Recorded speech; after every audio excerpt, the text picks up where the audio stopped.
should do this first. I did this yesterday. Yeah, we just gonna. We're not even gonna talk yet. We can play Connect Four. I'm gonna go slow because I lost the last game. I won the first one though. She was like, "Speed up." That's what happens. You can't go fast in life, you know. The first time, the whole time though, I thought she had won the first game. And then I looked and I started talking because I'm like, she won, so I don't want to run my mouth. And I was like, hold up, I won. Right. All I ever used to do on this joint was have ties. I was like, if I don't win, you ain't win. Period. If I can't win, it's gonna be a tie. Right. I be meaning that shit too. I ain't played Connect 4 in so long. My nieces came home from school one time talking about some they could whoop me in Scrabble. I said, y'all crazy. I do these words, bro. That was my great grandma's favorite game. I ain't never played though. That's why I wasn't her favorite. I was until like my great grandma. I was her favorite until I couldn't play Scrabble. I wasn't her favorite. I couldn't play Scrabble, and I got Connect Four. Connect 4 gonna work with Scrabble. Boom. No, I don't. See, when you got a headache and your equilibrium these two lines went together, son. Like they legit. I know I'm burnt in real life. Oh man. Okay. See, now I really gotta find a way to win because I done prematurely called the game out. And it's looking like a whole tie on this board too. That's crazy. I'm wilding right now. Oh man. It's about to be like a little tic-tac-toe joint when you just be writing what is it, cat or something they used to write on that? Yeah, cat scratches some shit. I never understood what that meant, but okay. But I'm running out of pieces. No, man. We short the tie. I see it's still possibilities. Nah, because I just won. You know why? I took my eye off of defense for a second to try to do offense. Because I was like, you know what? I could win if you don't see this. Right. Nah, I feel you. All right, so we'll play again at the end. Right. You know what I'm saying? Next life. All right, so Connect 4 is out of the way. Learn how to play Tonka something. And yeah, I could do that. So, Vivid Dope. Yes, sir. Why? Why the name? Yeah. So vivid means, out of the ordinary, detailed, bright, and dope is what everybody wants. So the dope that I bring is out of the ordinary. It's something you've never seen before. We'll have to talk about it. Yeah, not fact. Yeah, but yeah, so vivid's pretty much out of the ordinary, detailed, out of the box. Very detailed, very bright, very vibrant, and dope is recreational for what people want. So the dope that I provide, is out of the ordinary. It's fun, it's different. So you really made your name based on some drug stuff? Not really drug stuff. Like Vivid's always been like my favorite. Yeah, no, not the Vivid. Clearly not the Vivid. That's not what I'm talking about. The dope part. The recreational use. I was like, I mean, yeah, recreational, just like fun. Dope means fun. That's just said that. Yeah, dope is fun, you know what I'm saying? So the shit that I provide is like, oh, this is different. And I mean, because it's photography, so it's detailed. And all right, so this is the thing. I feel like I got the eye. And I don't know if the iPhone made me feel like I got the eye because of the portrait mode. And I'm like, bruh, look how I did that. Facts. But I really feel like I got, because everybody still can't take a good picture even with the portrait mode on the phone. Like, it tell you got to be within a certain distance. And my folks be like, but it said come close. I was like, forget what it said. What it looked like on the lens. Like, you looking at it, right? That's your art. You know what I'm saying? You got to do whatever the fuck you want to do. You know what I'm saying? So you might have to show me how to... all right, so my question is, and what I'm worried about if I start taking pictures is, I'm going to over-edit. Is that an issue? Like, it depends. It depends on your style. If that's what you want to do. That's your art. So whatever you want to bring to the world. Can you draw it all? So. I mean, but have you ever drawn anything? Like, me and my cousin did. I don't draw. So this is the thing. You got a picture that looked decent, and you probably should stop right there. But it's been a time before where you went a little further, and it was perfect, and you were like, "Oh, I'm glad I added this." But then there be other times when you add something, you be like, "Why did I do this?" Or like a filter on Instagram or something. Then you got to backtrack and start over. The monument photo. The monument photo I took. Right. I almost got deleted. It was overexposed. So you almost ain't keep it. Yeah. Wow. It was overexposed. It was bright, and then I was watching this photographer named Greg Noah, famous concert photographer. He was shooting in black and white. And I'm like, all right, let me try something. So I took that overexposed picture in black and white, and I was like, we got something here. It looked different when let me darken it. And as I started darkening, I'm like, oh shit, we got something. I did that one time with a cell phone picture at I was at an event and me and DJ Gemini took a picture, but it was dark inside. And I know Android phones, them pictures look like that inside. Right. But the iPhone joints not so much. Right. I started messing with it. I was like, why does this picture look perfect now? So sometimes the messed up picture really does that. Fun like, fact, I just met him for the first time like a month ago. Gemini? Like literally the first. I was at a birthday party for Dr. Unique. I can't think of her last name. She runs DOS. Okay. Yeah, and I saw him. He was at there. He was there, and we was talking.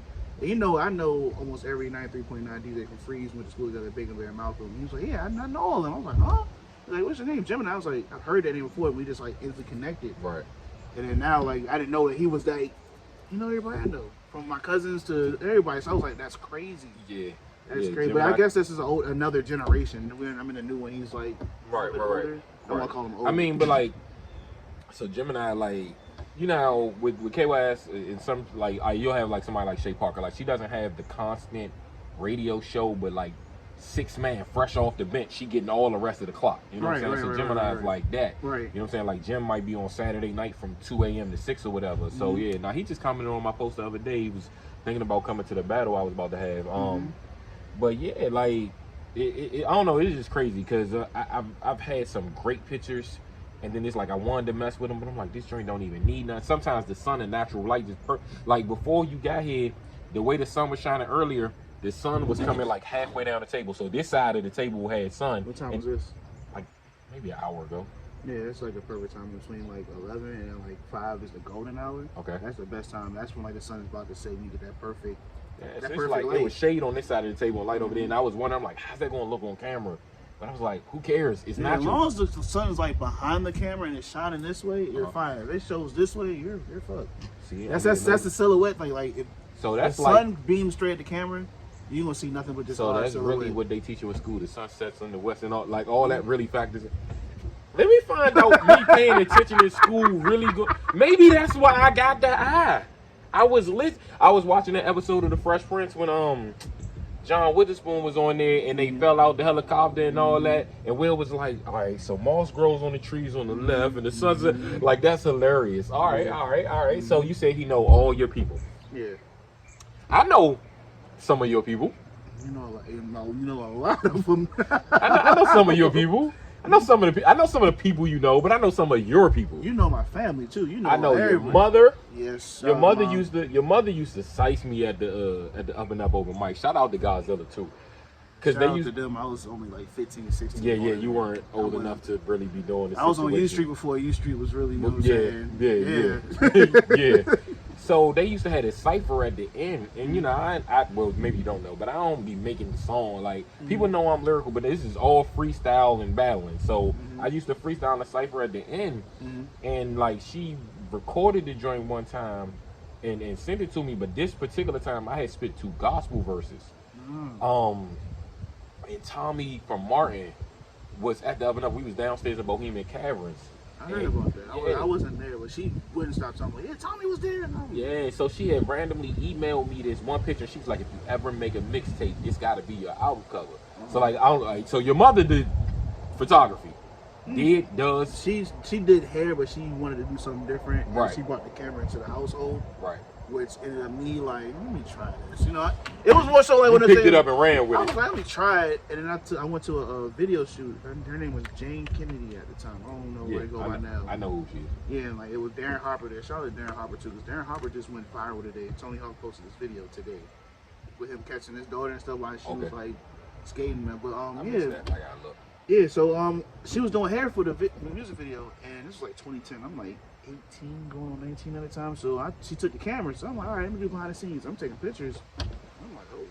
I posted them on Facebook. People was like, oh, these are great. I'm like, all right. I ain't think nothing of it. I'm like, whatever. Okay. And then fast forward like 3 years later, I went to Bowie and things took off. Like Bowie, I went to Bowie and I was just taking photos on photos. You know what I'm saying? I'm going to every event, RAs hit me up. So you bumped into your purpose. Yeah, like I tell everybody, Bowie, Vivid Dope, Bowie State made Vivid Dope. What did you want to be before that? Did you have any idea? It's gonna be. It was a rapper? No, it was a DJ. that's not really that, like, It was crazy. That's like, believable though. It was like, it was a DJ. We all love music. Yeah, it was literally. I've DJ'd. It was a DJ. So my uncle has this package that he puts together for people, and we used to go help him on the weekends. He'd underpay or something like severe, but he has moon bounces, cotton candy, snow cones, and all that.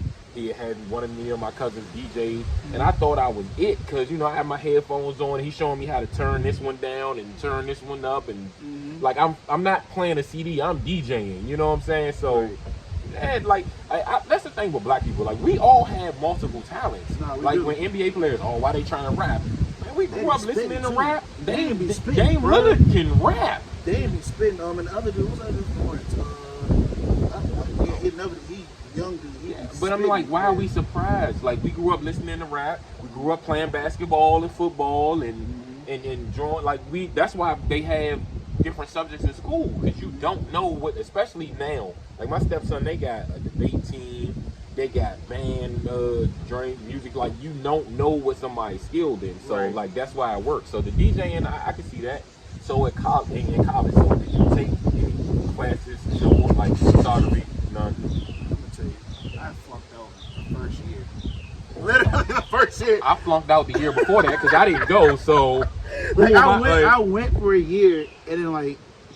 I'm gonna be honest with you, I'm transparent. I went because my dad was the shit was better. Okay. I got paid to go to school. Okay. That makes sense. Like, I'm getting paid to go to college. Why not go? Like, I'm been sitting on my ass at home for the past 3 years. I ain't know what the hell I want to do with my life. So I mean, but how can you not losing nothing? You know right. He was like, he called me. He's like, bro, you can get paid to go to college. I was like, let's go. I might have went. I probably would have went if I got paid to go to college. It was the best, worst decision of my life because one, I had to pay back student loans, and then second was like I made lifetime connections. Like I met Freeze, right? I met Freeze, Jeff. I met so many people who are doing so many. I just met Jeff. Too funny, right? I just met him at IDK when they was painting the basketball court. We're like this. Yeah, cool dude. Me, him, Freeze was in school like this. He was telling me about Freeze and him. Yeah, that's my dog for real. Yeah, Bowie State was lit. Bowie State was that 1.5 years I went. I never like changed nothing about it. I don't have no regrets. It was most of the people that I went to school, like I went to school in Parkdale, but I graduated from Tall Oaks because I was one of them kids. This is why I didn't end up in college because I was being one of them people. I was at McKinley, ended up going to youth building Columbia Heights. So I understand. You preach to the choir. I understand completely that. But growing up in New Carroll, and some of the people I went to school with, you got like Uncle Scooty, Ian with the Sandlot, A&R Vic and Prince Vic that shoots photography now. Just a derogatory people, like, and it's funny how you grow up and they become who they become. Like my man Sam, growing up in Carroll, he ended up being a coach at the Mather, you know what I'm saying? So I'm watching Markel folks come out and talk to the kids, and I'm like, damn, like that. I used to look. Son was so good when we was in school in 5th grade. He knew he was going to the Mather. We ain't in middle school yet. He know he going to high school, and it's like he'd come to the court, right, and it'd be like 9 of us a court, and we geeking to play whole court, so we need the 5-on-5. He come, and you picking him from a mile away. You can see him. Right. Oh, I got Sam. He get over there. Hey, man, the coach told me I got to practice on my left hand. I can't even play. I'm like, that's how it be. You know what I'm saying? That's how it be. Growing up in the hood is I mean, I'm in Carrollton, right? Right. The home of the streets, by the way. Y'all think it's soft out. Y'all better stop playing. But anyway, they say whatever. That's how we look. So look, the funny thing is, DC tries the little brother Maryland. Maryland tries the little brother VA, or we just treat it this bad. And it's funny because I tell people in DC all the time, you are a combination of Maryland and Virginia lending you land. Y'all better stop playing with us, man. Like y'all from us. I'm from VA, and people. I know. That's why I said. And people be like, "Yeah, you VA soft," and then I bring them around. They like, "Oh, I know." Oh, I'm like, yeah, It's parts everywhere. I was raised in a historically black neighborhood. This is what I tell people about neighborhoods sometimes, right? And this doesn't apply to everybody in every neighborhood. Right. But sometimes you take the kid from Cheverly and think he's soft. But because he's been tried all his life, he had to learn to fight. Yeah, then you might have a kid from Berry Farms who you're scared of his neighborhood. You never even tried him, so he can't even fight.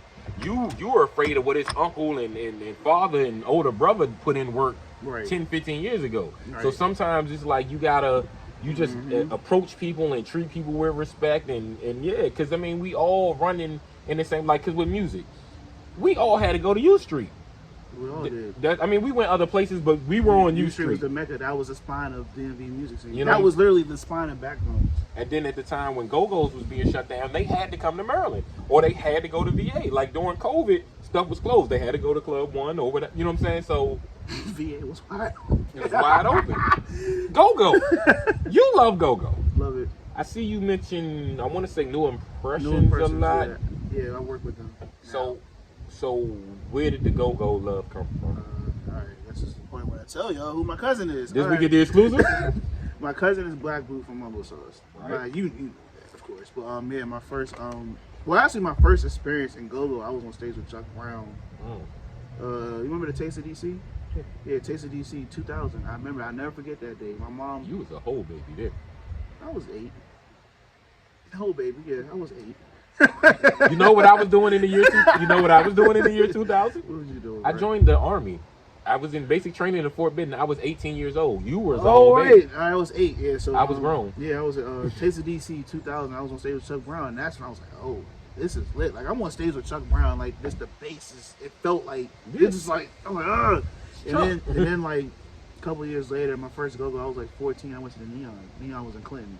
I went with my cousins. I remember my stepfather was driving all the time. He was like, bro, these kids like 18 years old. What do you want to do with them? I'm with my cousins. I'm with my cousins. My cousins are 18 up, and I'm there every weekend. I just was at the Neon. Then I went from Neon Go-Go's to an experience. Thai seafood, to CFE, from CFE to La Pearl. And my cousin used to stand until he got kicked out the Thai seafood joint. I was living in Fort Washington, so it was right up 210. Right. At that one time, I was a DMV kid. Oh man. No, this is funny. So you was flying out of town. No, this is funny. Well, you was on the edge of out of town already. I'm gonna tell you, this is some funny shit. I literally was living in Fort Washington, going to McKinley Tech. I'm in Fort Washington, going to Northeast. Like it takes me an hour to get from there to there. I get it. And I was still going to my grandma's house in VA. I was like a DMV kid for real. Like, I wasn't supposed to be going. To Tall Oaks when I went to Tall Oaks. Yeah, I feel you. Because for one, Southern PG County has another school like Tall Oaks. It's called Croom. I was living in Temple Hills when I went to Tall Oaks, but I was also living in Northeast when I went to Tall Oaks. I was living in New Carrollton and Capitol Heights. Like I don't know. Why do we do this? I lived like I was like dog. I remember one time like my ex was living in like right by Watts Playground in Northeast. So I moved in with my father in Capitol Heights just to be closer to deal with her. Right. But it was kind of a partial thing because I still would go to my grandmother's house every night on 23rd Parkway, and I'm just like, dog. And then I'd go meet my girl at UDC, ride the train home with her. So I'm like, so yeah, I did jumping around and stuff, but that's how you meet people if you open your mouth and talk. You know what I'm saying? Right. And like, so the kids that's on the train now that be dancing and all that, one of them I used to mentor at Kelly Miller in Northeast. I know about Kelly Miller, yeah. So it's a light-skinned kid, got the little bush, and one day I'm on the train, and I look up, I was like, I know this dude, and he just, pop locking and bending his arm all, like he got the straight jacket. I'm like, I can't even do this, bro. Right. But it's funny how it's such a small world, because the girl that had me in that program, like a few years later, like 2 years ago, she ended up becoming Miss DC. Like she was in the Miss USA pageant in the top 10, and I was like I really be legit happy for my folks. So I'm like, all right. So you said Black Bull. So he was hosting the Up and Up open mic. Your mother's in there taking pictures. And lying to me and telling me how good I am with rap.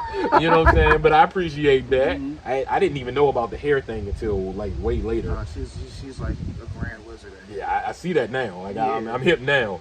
But so does that make you had an entrepreneurial spirit? Yeah, definitely hustler spirit. My dad was a barber. Funny story. My dad was actually a barber for like 10, 15. I think my dad was a barber my dad been a barber since I was born, but he was working at Iverson Mall at Coley's forever. That's the one upstairs? That's the one. Or that's the one it's like on the side with it's like no schools like you go in the mall, you go down the steps and it's on your left hand side. On the side where Foreman Mills is now. Yeah, the parking lot and all that. Yeah, my dad was a barber, so my dad was a barber, my mom did hair, so he always had like that entrepreneur. Yeah, because I ain't like getting haircuts. No, I'm gonna tell you why I got hair. Well, I would think you with the dad being a barber, but then with your mother being a stylist, I'm like, so do you want hair or not? Like recession, you know what I'm saying? I was like 18. I was like, I'm not paying for haircuts right now. It costs a lot. Yeah, Dude, I was like, you know what? Well, we're here. What, 12 years later? We're here. My first haircut was in the 6th grade. So yeah, you was used to having hair. I was always used to. This is my security picture where I got the little joint, but it was up the times. Like this was the '80s, so like I had a little afro, but like now my hair wouldn't even grow. Like I grow my hair to look like LeBron, not mixed with KD, but like LeBron.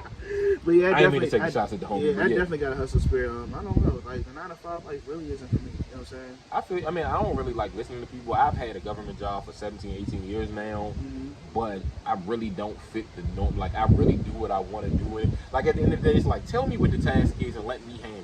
I'm not going to do it your way. I'm telling you I'm not going to do it your way. But it's going to get done. But it's going to get done. Right.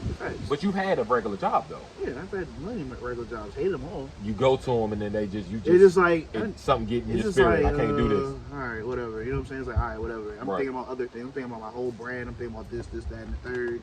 I'm thinking about going on tour. I'm thinking about this. I'm thinking about all that. And sometimes the job will get in the way. You'll miss a big opportunity. Yeah, and then like I get stressed out working the 9 to 5. But you know, I get it. Family members don't want to hear that. Oh, it's good for you. But then sometimes, when you don't have no money, then you start thinking like, all right, you know what? Maybe I should have got the job, or maybe that makes you go get one again briefly. You know what I'm saying? Because you got things to pay. Or maybe go harder in my craft. Or both. Yeah. And then that's when you start with the clothing line and things like that. So that's where that came from, I'm assuming, right? Nah, actually, I'm gonna tell you where the thing came. I'm gonna tell you where the clothing line came from. You know Malik, the eat. We know each other for a while. We both went to Tech, but we missed years. I went 07, 06 to 08. He went from 08 to 10. But he went to Virginia State, and all my friends at VA went to Virginia State. So that's how we ended up clicking.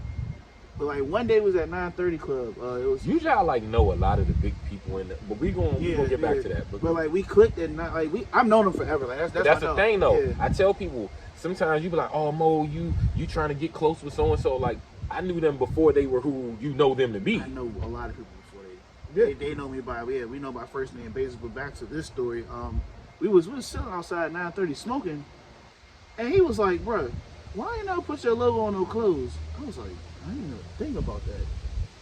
And he was like, you need to do it. I was like, all right, bet. And then I dropped my first 4 pair of shirts. I did the trucker hats. I did the sweatpants. The sweatpants didn't really sell, but it's whatever. And see, that's why the reason I bought the hat and said give it to somebody is because I get migraine. I have a migraine now. Yeah.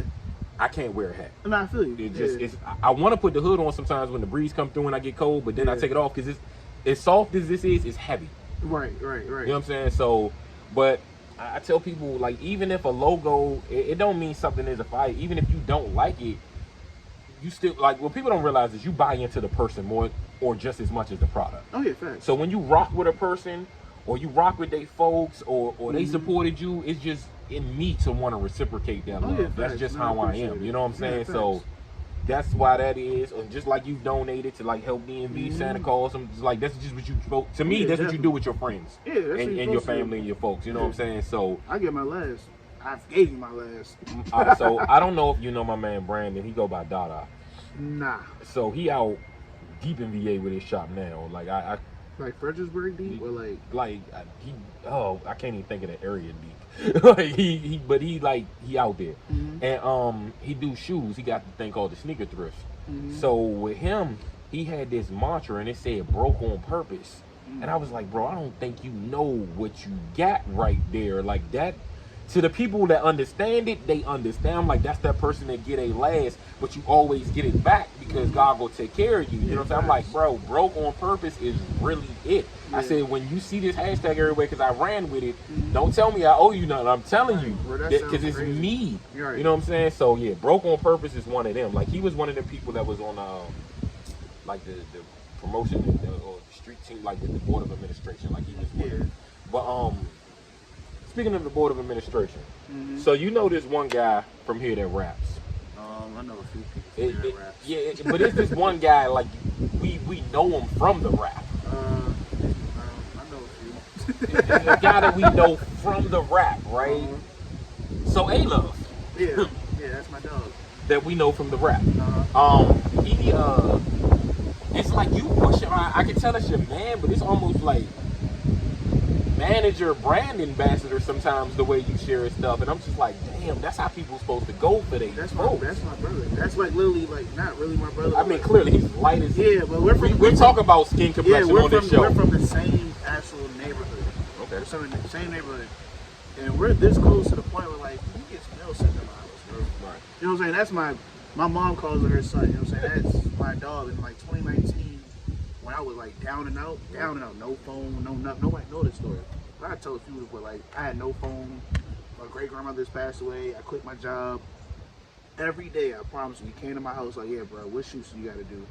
All right, let me make these few moves, and I'll take you everywhere you got to go and bring you back. Like, Yeah, if it wasn't for him, bro, like real, if it wasn't for him, I don't know what I would have done. Yeah, everybody need one of them. Oh yeah, and that's why I told him, like, bro, we've been at it since 2009 with this rap stuff. I envy people with best friends. Like, I don't have a male best friend. Right. I envy people with male best friends.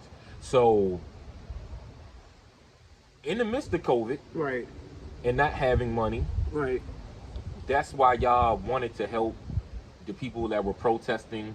Yeah. What was that, for George Floyd? I think it was, maybe. I think it was a George Floyd. Yeah. So, like, where did that come from? Like, y'all wanted to be down there and make sure people had snacks and. I'm gonna tell you what happened. So we went down there. We went down some frontline shit. Mm-hmm. We went down there, and it was real. Like mace, all that. We was like, they got. I've been to protest. Hey, we look. It was like it gotta be a better way. You know what I'm saying? And yes, one day we was on the stoop. You know what I'm saying? We was on the stoop. You know, I thought about it. What if we just get a safe house with frontliners in DC? We get an Airbnb and we just raise money to like get protective gear and this, that, and third. He was like, yeah, it sounds good. You know, he bypassed it. He was like, all right. And he called me like 30 minutes later, like, yeah, let's go to Airbnb and we're gonna go to Costco. I'm like, all right, and that's how we do stuff. Like we literally just do like spontaneous is the only way. We're literally like that. We were like, all right, we'll do it. I would do absolutely nothing if I didn't do it spontaneously. Oh, that's me. I live on impulse. Look, I went to a Smack URL battle in New York one time. That night when Loaded Lux told Calico, you gonna get this work? Mm-hmm. I'm like, this with the stage. Like, I'm in the footage. Mm-hmm. So I gotta look that back. I definitely see that footage. I knew if I tried to plan it, get the bus tickets online and ordered all, I wouldn't have went. I know that. Right. I left out of here. I walked to Southern Avenue station around the corner. I got on the train. I went to Union Station. I got in there. I asked somebody a question about the bus because I ain't know how, I've never been on the bus. Mm-hmm. And mega bus? Yeah. Mm-hmm. And someone said, all you gotta do, he's like, honestly, you only gotta buy a ticket. If the bus got empty seats, you can get a bus driver to cash and go. I ended up paying $25 and got on the bus. Because so many leave to go to New York all the time. He was like, listen, give me about 5 minutes. If this bus is still like half empty, give me $25 and you're on your way. I don't know if that's I don't know if that's a legit way to do things, but I'm telling you, this is what I did. So now I'm about a half an hour away from New York. Mm-hmm. Then I realized I'm about to be sleeping in Central Park because I didn't book a room anywhere. Mm-hmm. So I start calling around everywhere. All the venues near there, because Smack, they be selling out. So the people that's attending the battlers, like all these joints near there are booked. Mm-hmm. So I'm knowing I'm not going, but I called the Trump joint. This is before Trump's even in office. I don't like Trump over. I didn't like him since a teen, but I still called it just to see if it was in rooms available. Right. They got endless. Right. Rooms starting at 4:45 at night. And I said, who gonna be in there waiting for me? I ain't mean to say that on the phone, but I really, who gonna be in there waiting on me for 4:45 at night? What? Right. What? I get it, this Manhattan. Like, man, they better come with something. You know what I'm saying? So I was like, okay, I'm gonna call you right back. Of course, I've never called him. Right. So I end up finding this place, and I'm thinking it's a hotel. It's not. It's like what you call a hostel, because it's like a college dorm type thing. It's one bathroom in the hallway, and it's like 3 or 4 rooms on each hallway, and they got like a sink in the room and a bed and a TV. Using a halfway house. Like shit, boy. So they say you just can't have any company in there because it's a religious ran place. So what I think it was a place where, because there's 2 clubs on that street, and I think they just didn't want people to drive home drunk. But the thing is, I got so lucky, it was only $70 a night. Yeah. I'm in Manhattan. Yeah, you know what I'm saying? Mm-hmm. So because of that, after I went to the event, I walked 33 blocks after the battle event at midnight back to the train terminal. What year was this? 2011, 12, something like that. But the thing was, at midnight, I wasn't about to try to figure out their transit system for the first time in life on their train. I know better. I can find my directions on the phone. So, man, 33 blocks in New York ain't the same because they're shorter Uber blocks. wasn't popping back then. What? Uber wasn't popping back then. Nah, and if it was, I probably still wasn't hip yet. Like, I'd be slow on the technology. Yeah. So, but nah, it wasn't though. So with that, what happened was, you know, I got there and I'm like, you know what? I'm gonna get on the train. I saved so much money getting up here and on the hotel. The train was like $1.40, but it was midnight. It was about 1 o'clock by the time I got there, and the train ain't come till 4 though. I'm sleepy. I'm sitting there. I'm like, when I tell you the train pulled up and I barely like on some metro doors closed and got on the train, I almost wasted $140, dog. Like, but yeah, like sometimes you just gotta move. Otherwise, you don't experience that situation. Big facts. I'm trying to think of that story for you. This is rapper dude I know. Okay. I think we know him. He invited me somewhere, and I was in New York for all of 8 hours. I definitely, literally, he was on Instagram like, yeah, who wants to go to the show? I said, I'll go. I'm joking. I have a whole full-time job. I'm a whole supervisor as a custodian. I left a full-time job one time. I mean, I didn't quit it, but I left the full-time job one time to go see said rapper in Vegas. Yeah, I literally like left my job to go catch a Omega bus, got VIP treatment, all that, and came back home the next. Like literally, I was in there for all of 8 hours and dip. So I was a nice rapper friend. What up, man? All right, so for those of you that don't know, we're talking about Wale, by the way. Great rapper friend. That's the dog. I have nothing but high praise for him. Nothing. Yeah, I see you with the Undertaker thing on. Y'all, that's y'all bond. Y'all like wrestling. Yeah, I love wrestling. Oh, you got the wrestling on the wrestling on. I love so wrestling. I grew up watching wrestling just like everybody else. It's just been a while since I watched it. But then my nephew got into it real crazy. Like you can hear him in the room. I'm on the first floor of the house. He's on the third floor. All you can hear is like he's fighting, and I'm just like. I was like, did I do that? Like, cause I had the wrestling ring, I had wrestling, I had the wrestling, I had it all, right? And I was just like, young, why is he like this? And then I get on Twitter and I see Wale talking about, oh, he had a wrestling event. I was just like, bro, you're in your 30s. Like, this is what we're doing again. Y'all love wrestling like that. You ever been to a wrestling event? Yeah, when I was a kid. I'm talking about now. No. You need to go. Look, I was about 13. My father there was a hotel at the where. I'm gonna date myself a little bit. The wrestling event was at the Capitol Arena. That was a 4MCI. It's not that building. Okay. The Capitol Center, I'm sorry. Not the Capitol One Arena. The Capitol Center. Oh, I know you somewhere. Yeah, they had where the Boulevard is. Yeah. So it was a hotel near there in Orlando, but my father used to work there doing like whatever. And wrestlers used to come through the venue, through the hotel. This is where they were staying at. And he's pointing these people out to me that I watched every day that I did not recognize in person because they do not look the same without that. The Undertaker clearly would have looked like the Undertaker, but like some of them dudes, they just look like they ride Harleys all day. It was Cuz from the Legion of Doom, Hulk. No, I'm sorry, Animal. And he just had on the leather jacket. I'm like, he about to go get on a Harley. You like a regular white guy going to ride a Harley. I mean, yeah, he's big, but it's just like, I didn't recognize some of the niggas that I loved. So I'm at the event. The Legion of Doom came out. And when I tell you, I didn't even intend to stand, but the energy in there rolls you to your feet. I get it. Wrestling events are very, very lit. They're still the same way. I can believe it. They're literally the same way. They're magical. Vince McMahon has been putting on shows since the beginning of time. And his dad, too. No, I said Vince. Yeah. So, Shane is... No. There's Vince's dad... There's Vincent K. McMahon, and it was his dad founded. So Vince McMahon, the one we know, had a dad who gave that to him. Oh, I ain't even see. You just schooled me. I thought Vince McMahon started it. Then he got Shane and wife Linda, and then what's the girl Stephanie? Yeah. Like I remember all that. So I was watching when Hulk Hogan slammed Andre Johnson. I'm live watching. You know what I'm saying? So and Wale's a damn almanac when it comes to wrestling. Like. This nigga remembers events like, oh, that was WrestleMania 3. Like, I don't remember what it was one time. He said something. He was like, boom, I'm an almanac. I'm like, yes, you are. You know what I'm saying? I'm saying, like, for what I know. From your generation, from when you started watching. I can think from 90, I can tell you anything from 96 on. I might have stopped watching in 96. No, I feel you. I might have, because I was, 96, I was 14. So I probably stopped watching it maybe a little later. Maybe a little later. But like, I remember it's a DVD we got in the house when my kid was watching it, and this DVD presents Shawn Michaels as the best wrestler I agree. ever. Like the way they present it. I always thought, you know, Hulk Hogan's clearly the most notable one, but Ultimate Warrior was my guy. He was my guy. I like Mr. Perfect and Bret Hart. Like those people, like the people that went after like the Intercontinental title, not necessarily the heavyweight. They were just, you know, they did more acrobatic stuff. Facts. Like those was the guys. For me, it's Shawn, Bret, the Razor Ramon. That's actually my favorite character. My father used to have these little Chico sticks, and he just reminded me of Razor. Really, my uncle's the reason why I started watching wrestling, because he was big on Scarface, and Razor Ramon's persona was based off Scarface. Al Pacino. Al Pacino. Because you know, being in this area, we love us some Scarface. Right. We love us some Scarface. He loves us. He loves Backyard too. But Scarface is from DC for real. Yeah, really so it's Shawn, Bret. For me, it's Shawn, Bret, Razor. That's the legit list. I rocks with that list. Honestly, like what tag team?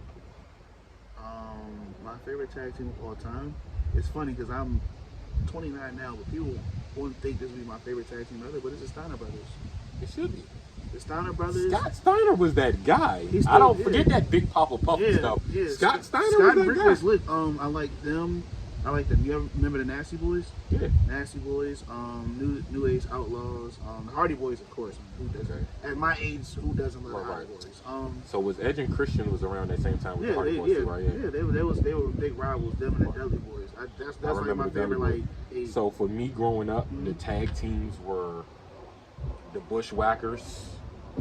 The Rockers before Shawn kicked them in the chin. Send them straight to the bar. Oh man, like I remember those little interview segments because Hulk Hogan, I think, was on there when the Undertaker came out, the casket and all. All right, so the Rockers, I like the Legion of Doom was it. They really were it. And Demolition, but they used to cheat because Demolition had like 3 members.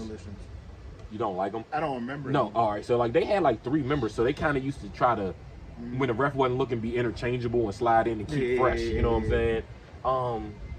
What about it was a group called Apocalypse or something like it was a dude called went by Farouk or something like that. It was a black dude. Yeah. Right, the APA. Yep, him and Bradshaw. Yep. Cause see, I used to watch WCW and WWF. You know, some of them switch. Like the dude that went by IRS.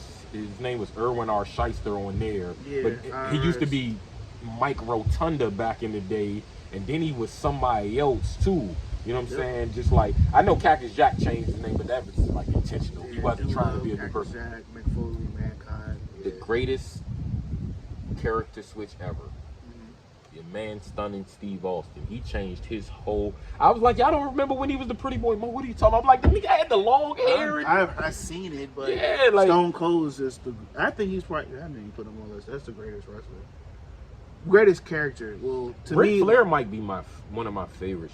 Like he's a character. About the scandal he got going on? No, don't make me not like Ric Flair. You might not like Ric Flair. I don't like Hulk Hogan because of some of the things he's done. I don't like Hulk. You know the funny thing is, I called Hulk Hogan's house one day. I found this book. What? Where you find his number? Exactly the question. So I'm in New Carrollton Library. They had this book of celebrity phone numbers. And I'm thinking it's something fluke, so I checked it out.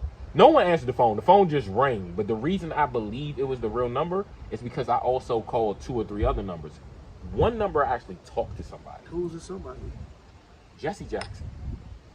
I called this house, and I asked to speak to. A lady answered the phone. I asked to speak to him. She said, "Hold on," and I was like, she ain't asked who I was, what I wanted, nothing. I was like, I'm getting stuck. Like, I'm like, I hope he don't get on the phone quick because I have nothing to say to this man. Right. And he gets on the phone, and ironically, the conversation I ended up having was about an episode of A Different World. He was on the episode I had just seen, so we talked about that for like 5 minutes. Like, I legit off the humble spoke to Jesse Jackson from a book that had celebrities' phone numbers. Now, clearly now everybody changes their number every week. That's scary, bro. Like, right. Like, why is my number in a book? So I feel like had Hulk Hogan not been on tour or something, like that man might have picked up the phone. Hello, brother. And I'd have been, because I had trading cards of like you have football and basketball, but I had wrestling cards. Right. They used to have different kinds of wrestling cards. And I remember his name. I can't remember his last name, but it's Terry like Bulgaria or something like that. Boyella. Yeah, like that's why I was like. Hey, and yeah, I remember him I and do know Sting. these things. I don't know why I do. Him and but I Sting do. are both from like Venice Beach. My favorite. That's actually one of my favorite. Sting was wrestlers. that guy. My Sting was favorite. that He guy. still wrestles. Sting was that guy. Ric Flair still pops up. The Undertaker just retired. I'm telling you right now, that's The Undertaker was wrestling when I was 4, bro. Like, why did he just retire within like? He started wrestling in 1990. The Undertaker. Yeah, I was born. I was 8. I was Okay. born December of '91. That's all I know. Like that man been wrestling. Your That's all I entire know. life, He been giving me nightmares since I was a fucking kid. Dog. So let's go to this nightmare thing. We gotta stay in wrestling for a little bit because I got a story to tell. So I had this Hulk Hogan poster on the wall. I used to cut out the magazines, whatever magazine we had, and I fell asleep looking at it one day. So in this dream, I am in the wrestling ring, and for whatever reason, I can't freaking move. In my dream, like I cannot move, You got sleep paralysis. bro. I cannot move. Hulk Hogan, for whatever reason, is in a wheelchair, but he's coming down the aisle. Like I did something wrong to him, and like he's coming to get me. And for somebody to be in a wheelchair, they're taking a while to get there, but it seemed like he was getting there very fast. And I'm like, yeah, I gotta wake up. Like something has to happen real soon. Like he got to the point where it's like he almost hit me. Like then I felt like I woke up or whatever. But I'm like, yeah, I almost got beat up in my dream by Hulk Hogan, who came down the ring slowly in a wheelchair. I'm just glad it wasn't the Undertaker. I hate to have a nightmare about the Undertaker. Listen, but That nigga scared me, I'm dog. 29 and I still can't watch certain Undertaker matches. That nigga scares me. Like dog. any Like, match seriously. between him and Mankind, I can't watch it. Yeah, I can Like the imagine. Boiler Room match where they was fighting in the Boiler Room, that shit. I worked at a custodian. I was a custodian, so I worked in So boiler you got rooms. that, right. I worked in boiler rooms. I Yeah. swear. And I used to work at night. So I'm like, Oh wow. Yeah. I feel you. Yeah, that's not it. fuck. I was like, ah. Yeah, that's That not nigga, it. I'm like, he here somewhere, man. I was like, I used to like. I used to cut like. lights off and run. I remember I bought my first wrestling video game. It was about $64, and it was on Super Nintendo. I overpaid for this Was it game. the WrestleMania game?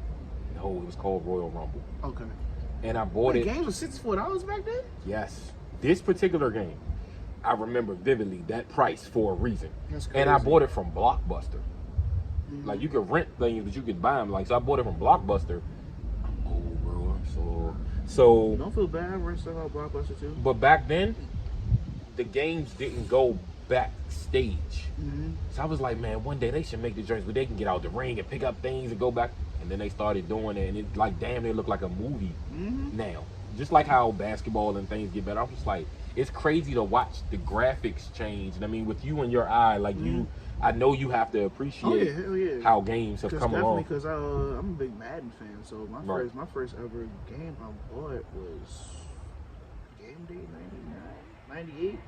No, which one had Terrell Davis on? I'm old. Maybe. Cause that's when they won. That's when they bought the Denver won the Super Bowl. Back to back. And he had migraines. That's why I thought he was the toughest nigga because I'm sitting there with a It was migraine watching him. 97. It was 97. I remember. So my first game I ever bought with my own money. I bought it for $25 worth of quarters. Wow.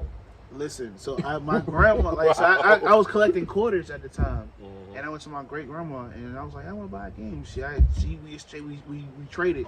She took the $25 in quarters because she was asking. Remember the maps?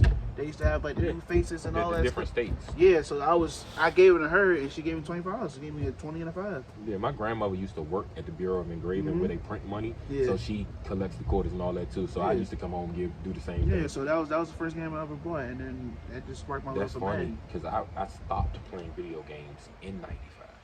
I was 13. I don't know why I just stopped playing video games. Maybe because I was visiting my grandmother's house a lot and my older cousins there. So we were outside. You know what I'm saying? I just stopped. Madden 95 was the last video I game bought a played for PS5 minute. and don't use it. I have a PS5. And half of the world can't even find one. Let me see, you wanna know how I bought it? I won it off a $50 raffle. You know Rob Regal, lyricist? Yeah. I tagged him or let him know about one, or I shared that DTLR was doing one. He won one for Christmas off a raffle for free.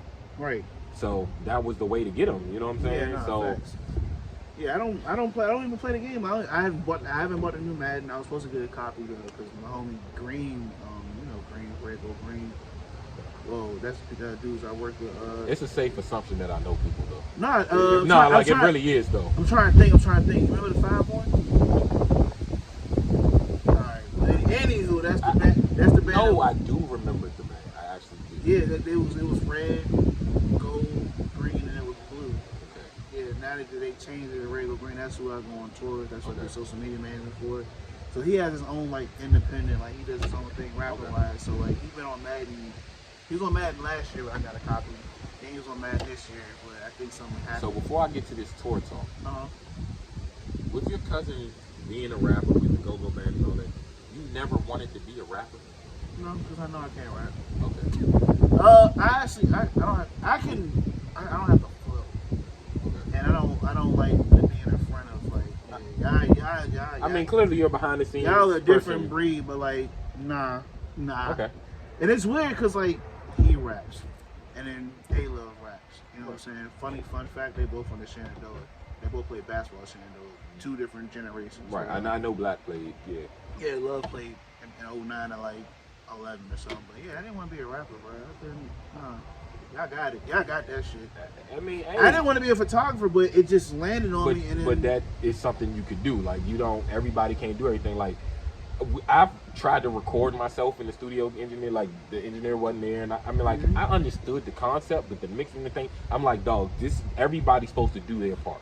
Period. You do what you do. So, who have you taken pictures for that we might know locally?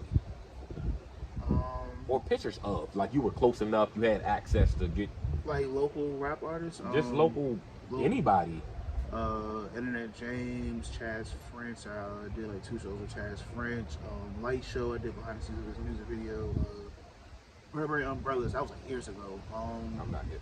Yeah, Burberry Umbrellas. He had a song called Burberry Umbrellas. This was like years ago. I think it was like 2017, 2018. Who else I took pictures? Wale. Right. I think what I do regret is like I haven't taken that many pictures of local artists. You know what I'm saying? That's always. Let's not forget the iconic Big G picture. Oh yeah, Big G. Shout out to Unc, bro. That's OG for real. That was just some random like, and then like I took it. I mean, now it's in his basement somewhere. And you done sold prints of it and everything. Yeah, that became a thing. Nah. I noticed stuff. That became a thing. No, that definitely became a thing. Like people, even when I saw him, he was like, yeah. And how I gave it to him, I actually printed it out and framed it to him. I was at Lucky Strikes one night because that's when Back was playing at Lucky Strikes every Wednesday. Yeah, shout out to Lucky Strikes. They tried to charge me $40 to get in there too. I didn't like that. I don't even like the bowling lanes. I was like, I'm trying to get a G. You still got to pay $40. I was like, I'll wait. So I waited for him, and then Love was with me. You see, he's with me everywhere I go. Literally, he went downstairs. I'll be right back, my dude. He's like, no, so he went back.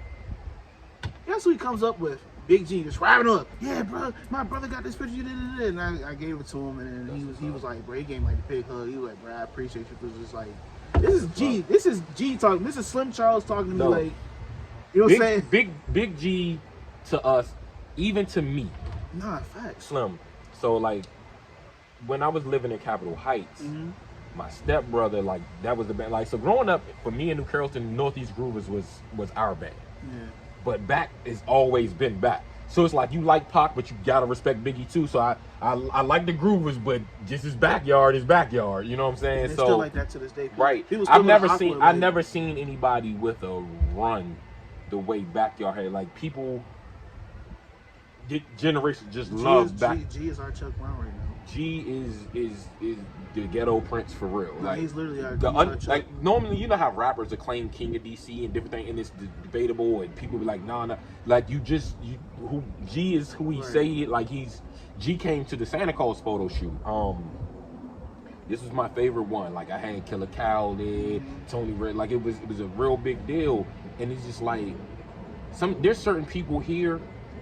Like how to a younger battle rapper, I might be that person to them, but like Big G, Booby from the Oi Boys, even though I'm rapping shortly behind him, he just is iconic. You know what I'm saying? So to me, like to see Nucci rapping, I'm just like, dog. I used to look at your dad like Slim, that's Booby. You know what I'm saying? Like the way Wale was looking at Wale and the Circle Boys, like the whole area, whether you wanted to rap or not. Like, you wanted to be Big G. Like, we used to walk around trying to put all the bass in our voice. Hey, holy God, 6'4", like, nigga, this Big G, you know what I'm saying? So like, when him to even, like, hug me the way, like, he hugged me, like, looking like I appreciate it. He pushed the culture and all that. And I'm looking over, like, oh, no, Big G a real one, dog. Hey, bro, I'm looking at him, like, bro, this is God talking. Like, I'm literally like, this is God. I'm literally, but I'm like, my chair doesn't. Yeah, I get it. So look, when the fight happened in VA at the DMV Awards, I was in the lobby area, standing right next to Big G, was getting an interview, and it's just like the disappointment. Like, G want the city just. He looked like Redskin, DC Go-Go, the basketball team. I'm like, he's so embodied with, you know what I'm saying? And that's what I love about him and Wale and a few other people. Like, they're so... DC just encompasses everything about their movie. Like, Taraji P. Henson will shout out DC in every interview, and just like... My dad went to school with her. My mother's neighbor went to school with her, and they had her on a talk show. Yeah, him and what's my man, Darnell Rollins. Okay. Yeah, my dad, they went to Oxford. They all went to Oxford together. And my uncle, God rest his soul, they all went together. Which is crazy. My dad would definitely tell me all the time, yeah, I went to school with Taraji, da-da-da-da-da. When nobody famous per se was at the school while I was there, but like DeMar Johnson made it to NBA, played for the Denver Nuggets and all that. Like, he went to the school before I got there. You know what I'm saying? Like, I knew his little brother played basketball with him some in the Croton, but I did a song with him. I did a song with an NBA player. You know what I'm saying? Like, a rap song though. You know what I'm saying? But it's weird because some people think I'm the famous person, which is wild to me. But I learned to give grace and just like I mean, because to a degree, like, to your casual cousin that isn't on the scene, you are. Like, my cousins, I watch them sometimes comment on my Facebook post, and they say whatever, cuzzo, just to let people know we related. You know what I'm saying? And I'm just like, I'm famous to them. You know what I'm saying? Like, Mo, you know all the radio people, you know all these, like, and sometimes I like, one day recently, I looked at my phone, and I was like, you know what? I do know some people. Like, my phone might ring, it might be Steve Francis, it might be a text, it might be Wale. You know what I'm saying? Like, there are really people in my phone, you know what I'm saying? But it's just like, to me, everybody's always been human. I always thought it was a thing with this area where we just don't really do starstruck. You know what I'm saying? So, because, like, I've stood next to some people. Like, I was at a Wale show in Adams Morgan, like, maybe 2010, 11, like, not long after he, like, got signed or whatever. Kevin Durant was there. KD stood right next to me. I said nothing to him because we're at a rap show. This isn't a basketball event. And for one, you're 6'10". Like, you can't hear a nigga that's your height when you're talking to him. So imagine him bending down to listen to me. And I mean, I had something I could have said, because DeMar Johnson, I was talking about, they were in the gym earlier that day, and I think KD was trying to get DJ back in the league, and he was showing videos of DJ's jumper still crazy. And I'm like, I could have mentioned, yo, I seen you, you know, I know DJ is my man, but it's like, enjoy the event. You know what I'm saying? Like, I just seen Allen Iverson, this is like the 20th time I've seen him at the MGM. I've not said nothing to him yet, and I know like 10 people mutually. You know what I'm saying? This is like, let people enjoy it. I mean, it's Allen Iverson, yeah. I mean, like legit fast. I'd be like, oh shit. Nah, like like the first time I double take. You know what I'm saying? I'm like, yo, that's AI. But he was playing the table. I'm not gonna interrupt you while you're on your. I got a question for you. Who will be the one that, like, you be starstruck? I met him already. Who's that? Stevie Wonder.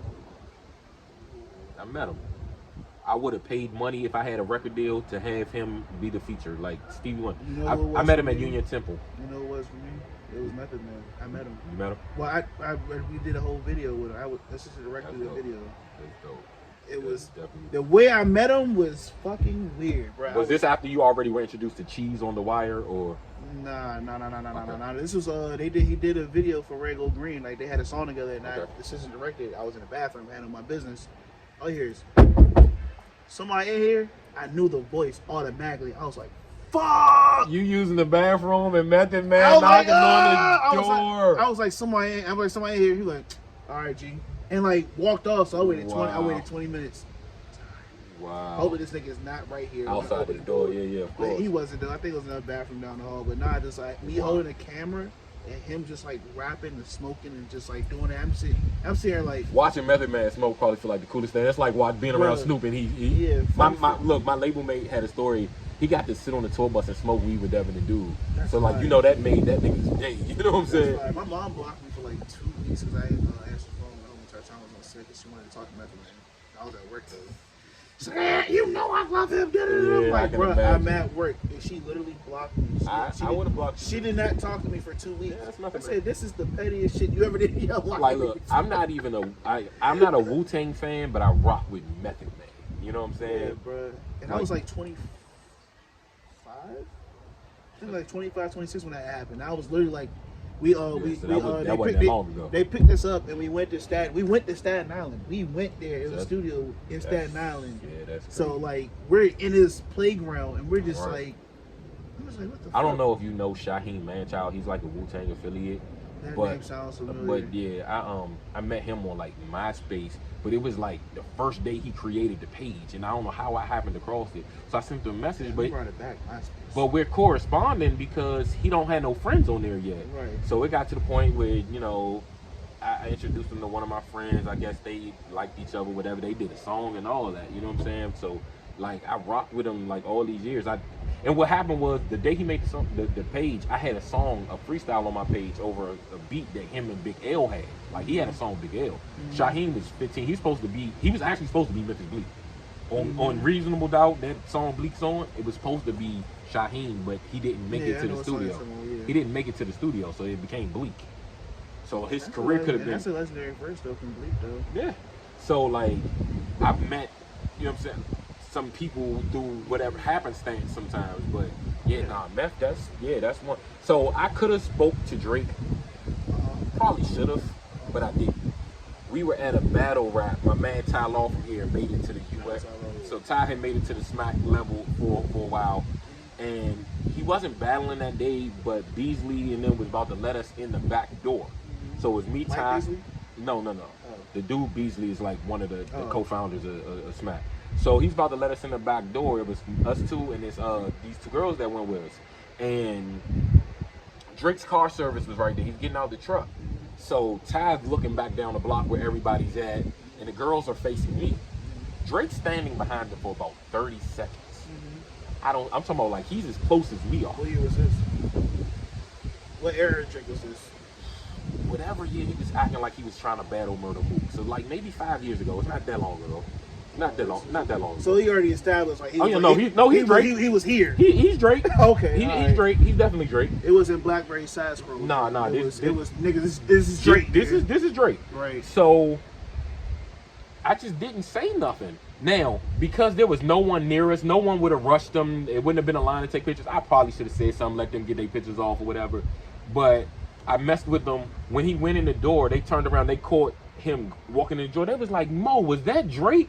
I was like, yeah. Why the fuck you didn't say nothing? I said, nigga, I rap. Y'all ain't never asked to take no picture with me, no autograph. Like, they was sick, Slim, but like, I did all that just to be funny. But I definitely should have said something. It was Drake. You know what I'm saying? Bro, like, but I kind of meant that a little bit. Like, I rap. Like, that nigga I rap. fuck with Drake hard. Like, but if it was Drake was in my face and had my camera, hey, Drake, stay I mean, right yeah, there. clearly if you had the camera, you know what I'm Or saying? even if I did, I'm like, yo. I mean, I probably should have done. But like I said, the scenario and where we were at, honestly, it was enough time for him to take an individual picture with all of us, a group picture, and he still wouldn't have got He rushed. seems presentable, bro. He seems like he's presentable. Dog, Drake seems extremely down to earth to be as popular as he is. He seems like he wants to be down. He didn't walk in the door with anybody. Right, He got out the car service. The person that was waiting for him was at the door. Right. Opened it.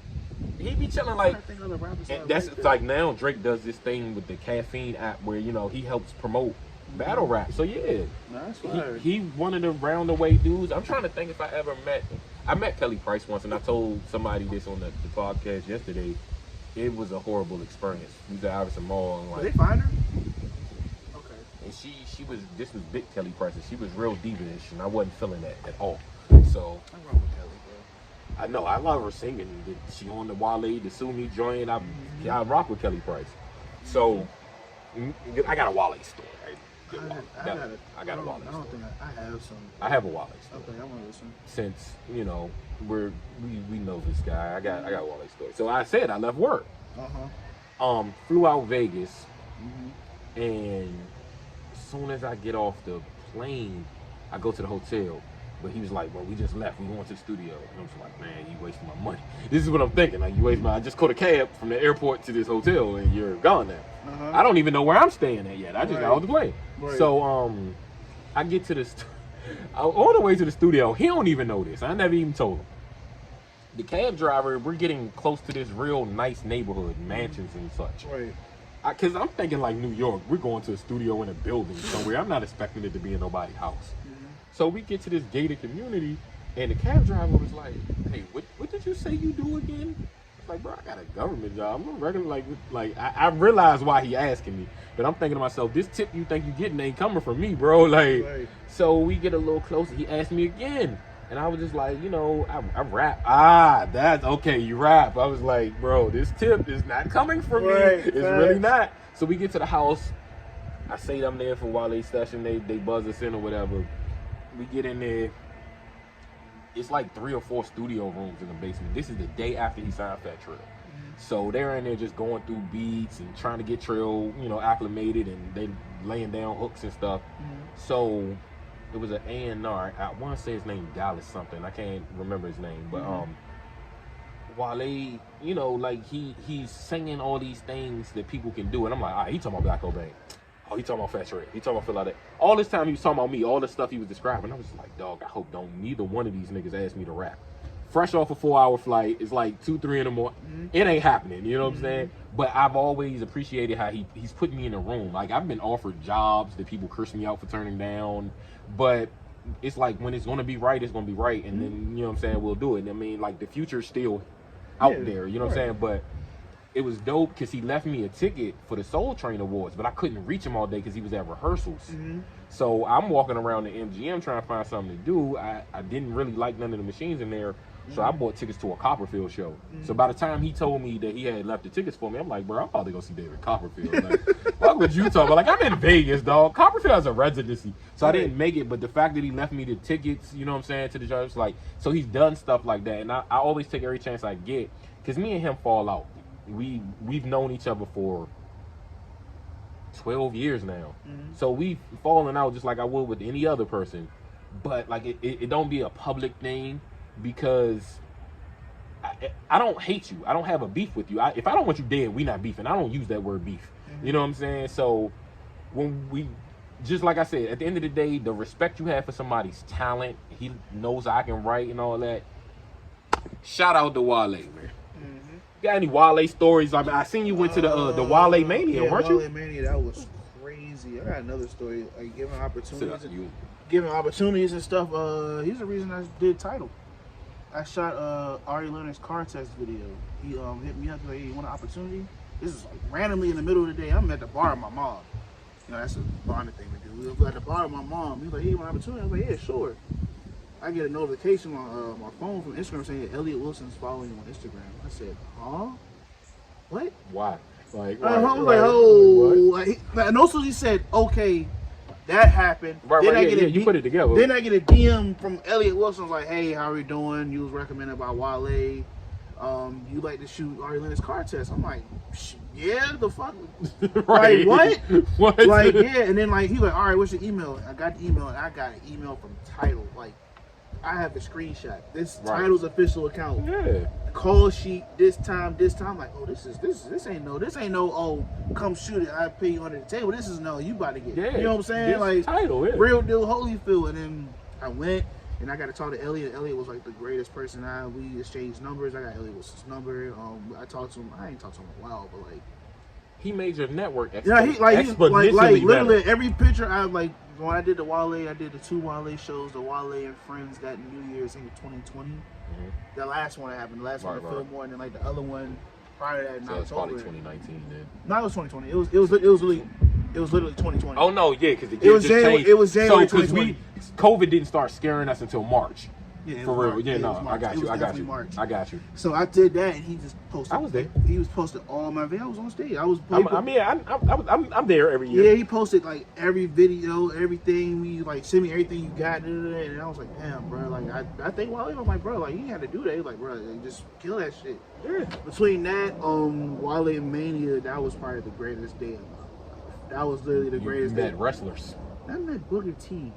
Okay? Harlem Heat. That was the first person I ever, like, you know what I'm saying? That was the other. He was in the tag team too, wasn't he? Yeah, Harlem Heat. Yeah, I just said this shit like. Yeah, he literally, like, I'm like, bruh, like, I'm backstage and Wale's like, he grabbed, like, first, I didn't see Wale the whole entire day. Like, He quick to grab somebody, pull him on the stage. like, Like, that's our, like, our signature thing. Like, it happened, like, 3 times already in my life. But, like, I didn't, Wale Mania was so packed and congested, like, press immediate, like, I had to bulldoze my way through stuff. And then, like, I got there. He didn't know, I don't think he knew I was there. So when he saw me, he was like, the fuck you doing? Like, imagine seeing your folks from home out of town. Yeah, and he looked at me like he was doing it. He was like, "What are you doing?" And like literally, he snatched me and just grabbed me. And I tried to get the white shoes video shoot. Yeah, and I tried to go back. Like I was like, I don't want to be in the front. He literally grabbed me like, "No, this is such and such. This is Samoa Joe. This is the like." He's like, "This is my little brother. This is my closest homie. This is family. He's one of us." And like he made me meet Booker T. And I'm sitting there like, "This is Booker T." Like I'm shaking. Like, I'm like, "This is Booker T. What the hell?" And then like. After that, it was just love, and then I met Westside Gunn for the first time. That's a funny story. I got a funny story. I'm gonna tell you. I saved Westside Gunn from kicked out the Barclays Center in Brooklyn. We was at a wrestling event. Me and my homegirl Alexis Littlefoot. Shout out to her, big. Make sure you talk up. I want people to hear. Yeah. Shout out to Alexis Littlefoot. That's my homegirl, big wrestling influencer. We went together to a show.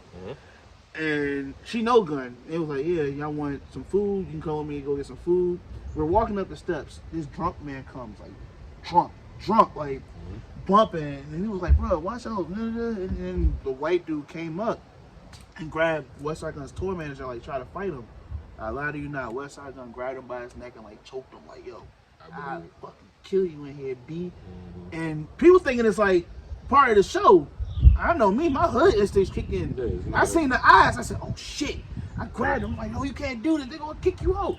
They word to my mother, I would have killed them, B. I was like, we can't do that. And after that, like, I think you for calming me down. Gave me the biggest Douce and Coke. Douce and Coke was like this huge, and like some chicken and fries. And then after that, guess who I walked past? Phil I.D. He's like, what's good? I'm like, bro, I'm going to save Westside. I'm going to get kicked out. He's like, damn, B, that's crazy. Like, that's wild. Now, shout out to them. I love Griselda. Like, it's funny because I'm sure I will, but I haven't gotten into them yet. But I think that's a good thing too, because I haven't. Right. I still got something to look forward to. You know what I'm saying? Like, when I met like Westside, I didn't know who he was. Like I knew Smoke Dizzle. Like I know Smoke. I rock with Smoke Dizzle, but they were together. Like they was, you know what I'm saying? So I was like, I'm gonna listen to him. And somebody told me, he was like, yo, you would like Westside off the strip that he's a big wrestling fan, like you. He got songs named after all these wrestlers. I'm gonna listen to it. All of them are. So Smoke Dizzle is too. I see him in a while. And then like after that, I went to listen to him. I was like, oh shit, I love this nigga. You know what I'm saying? Like I listen to Gunn so much now. I listen to all of them. To put people in a room with other celebrities and stuff like that, it takes a level of trust too, because you have to feel like this person isn't going to embarrass you. You know what I'm saying? Like you can't put everybody around somebody. Like I have friends that's not even like celebrity, crazy celebrity, but they're known that I wouldn't put certain people around because they're going to be annoying to a degree. You know what I'm saying? We was out in LA one time while they was recording the album about nothing, and one day I'm in the studio and Ty Dolla $ign was in there. The first night I didn't make it to the studio, but he had texted me and I think I was sleeping. I seen it a little late, but he was like, you know, CB about to come through the studio, like what you about to do? And I'm just like, you invited me to the studio and Chris Brown in there? You know what I'm saying? Like that it take it like they rock with you or they believe in your talent that much. Or they know you're not gonna embarrass them. Yeah. So you know what I'm saying? That take a different level of love. So shout out to him because he definitely shows love. What was it was something else I wanted to mention. All right, so with the photography, I see a lot of people, for DJs too, when you're discussing rates, right?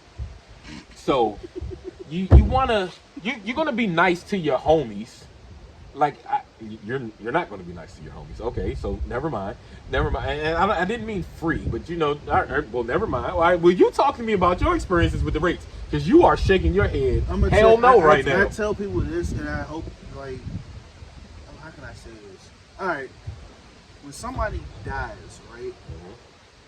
Like, let's say a loved one of yours dies. What do you have left of them as a memory?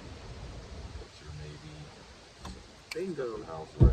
So pay Most me. important thing. Yeah, the most. So pay me as if you know that's all you're gonna have in life. Say less. I love that. I Like I absolutely tell love people that all the time. I Like if it love wasn't that. for pictures, there would be no museums. With like the African American Museum, that would not be a thing. Sports stuff wouldn't be a thing. We wouldn't have highlights from like Joe Montana or none of the other stuff. So like when people die, bro, like that's all you have are pictures. So pay photographers as if you know, like, you know what I'm saying? Because I have pictures of people who died. I do, by the way. You know what I'm saying? Like I had pictures of people I took that passed away. Now I'll take that. The Santa Claus photo shoot one time, Right. I had like 7 photographers because I invited like 200 people. Right. About 85 of them come, but the thing is, I had to make sure I had enough people to facts. cover the amount of photos. Facts. Because what people don't realize is, you're like, you're just taking a picture. I said, I'm not paying you for taking the picture. I'm paying you for the editing. Yeah. This is what I'm telling you. This is how I'm justifying it to me. So one guy bought like 3 photographers with him. He said, Mo, I know you didn't pay them, but I knew you were going to have some big name people here, and I wanted them to get their catalog up. So what ended up happening was like 3 or 4 of my photographers didn't come. So I ended up using them. But the thing was, I planned on paying the 4 that I had. So now, even though you guys came and didn't expect to get paid, this is an opportunity for y'all. And I really was doing them a favor too, because they're getting these Big G, Tony Reds, and all these people. But Rest in peace, Tony Reyes. definitely rest in peace to Tony Reds. But you're going to now get paid. But you know what that does? And I've always told people this: you pay somebody right, watch that effort. The extra effort they put into it. They're going to edit fire, like they just like they're going. You trying to find something else to do. Like I remember one time this girl, I had rented out Catwalk Studio, so I had 5 different stations for photos. But this girl, she used a green screen because she wanted, once it was over, she wanted to do all this other flaming stuff behind it. And I was like, that's fire. But she was like, Mo, you paid me to do this. Right. You know what I'm saying? Right. So. Yeah, it's getting to the point now where like I tell people my rate and they give me more than what I expected.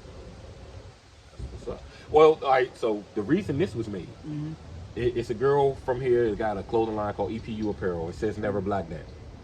So a photographer, her name's Diamond Scooby. She seen the shirt, and she was like, "Mom, I want to do a picture." And then it was the social climate because. The reason I ended up getting 100 of these shirts from the girl because I wanted to give them to people, but I wanted to have a protest type photo shoot. And police were killing us. That's why it's like stop police brutality. So it just was a powerful thing. So me and my cousin painted this.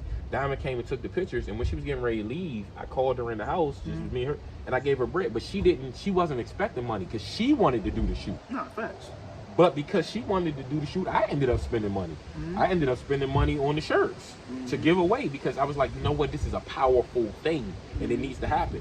And since then, I had some extra shirts left. I got some to Angie Ann's, Joe Claire, different people. Angie Ann's wore the shirt on a BET special. Okay. So it's like, I helped promote the shirt brand. So now I had a battle recently and I called the girl that made the shirt. I was like, yo, I need something to wear in the gym. Mo, say like now I probably get a shirt forever now. You know what I'm saying? Because I done gave 100 people her shirt. You know what I'm saying? So that's just how it goes. You know what I'm saying? So people's got to look out for people. Bro. And I know so many photographers. Like I'd be like, okay, I got these 7 out the way. Now let me go to the next 5. So next year, like if I'd have had a Santa Claus photo shoot this year, it'd have been you. I don't even know your girl made in China, but just because I see her on the timeline, you talk to her while they talk to her, she's been retweeted. She retweeted me one time, and we don't even follow each other. It's just whatever it was. We went to school together. Right. I mean, I figured that, but I'm just saying, like, because I know who she is of her, and because she's associated with you, I'm like, okay, like, I try to put things together that make sense. So if I'm having a photo shoot and you here taking pictures, I want you to have somebody that's fun. I want you to have fun too. So you imagine y'all both taking pictures, different angles of, and like y'all both taking pictures of me at the moment. Now that I think about it, you tag team and taking pictures like that. I never crazy. I never sat side by side with her and take photo. I only did it once. It's gonna happen because I'm gonna set it up. I just y'all can't do it before me. You cannot do it before me. I'm thinking about it. Last time we did that, it was the Wale show. That was like 2019. That's the last time I did it. That was 2 years. Yeah, that was the last time we ever, like, it was me, her, Jada. It ain't that big of a deal because we're on that camera. Yeah, me, her, Jada, my homeboy Kenny. Shout out Sean Cooper. That's my boy. Sean, I seen Sean did a photo shoot with Ari too. That's my dog. Sean did one of the Santa Claus joints. Yeah, Sean's a great dude. Me and Sean talk like once every other week. Yeah, no, Sean Just talk. He one of them dudes too. I seen him collecting, I think, clothes and foods one time to send off somewhere. And yeah, he came. We had the photo shoot at the Covenant House. So like Joe Player was collecting items for the Covenant House. So we did that, and I did the photo shoot there. You know what I'm saying? Because I knew him and Sonny would be there. And you know what I'm saying? They kind of were the draw, but they also supported too. So yeah, Sean Cooper was one of the photographers. I think I had Mental Mayhem that day. I know the photographers though. Like I know the photographers the way I know the rappers. You know what I'm saying? Shout out Mental Mayhem. That's Black and Sherrill's photographer. Yeah, she with Young E-Class Mobbish right now on the college tour. I just heard about him because Love was talking to me about him. And Lionsly was from that's the producer Fat Trail, Light Show, all that stuff. So I'm definitely learning about E-Class. Yeah, so when he came home from jail, he had did an interview, and the interview was kind of going viral. And one of my coworkers had told me about him, and he got me him, and he had made a post. He was looking to do a photo shoot. He was looking to do it like in an hour. You know what I'm saying? So I had hit some people, but you know they trying to go the professional route. Like, hey, email me. I was like, this is street dude. Like, you gotta just hit I am professional, but you gotta adapt to. Like, I won't say like I don't do free stuff. But like I do street shit all the time. Like, look, I don't have a professional bone in my fucking body, bro. Like, but sometimes you gotta get stuff done. You know what I'm saying? Like, I take photos, but I'm not doing no real business either. Like, I'm doing what I want to do. You know what I'm saying? But she pulled. Mental Mayhem pulled up on him, and now she's like, you know, she on tours with them and doing things. Sometimes you gotta just do shit on the strength of that. But people don't realize also, sometimes when you hiring a photographer, the other reason you should pay him is you don't know what else you're hiring. I'm about to tell you. I'm now getting your network too, because you're going to share my pictures.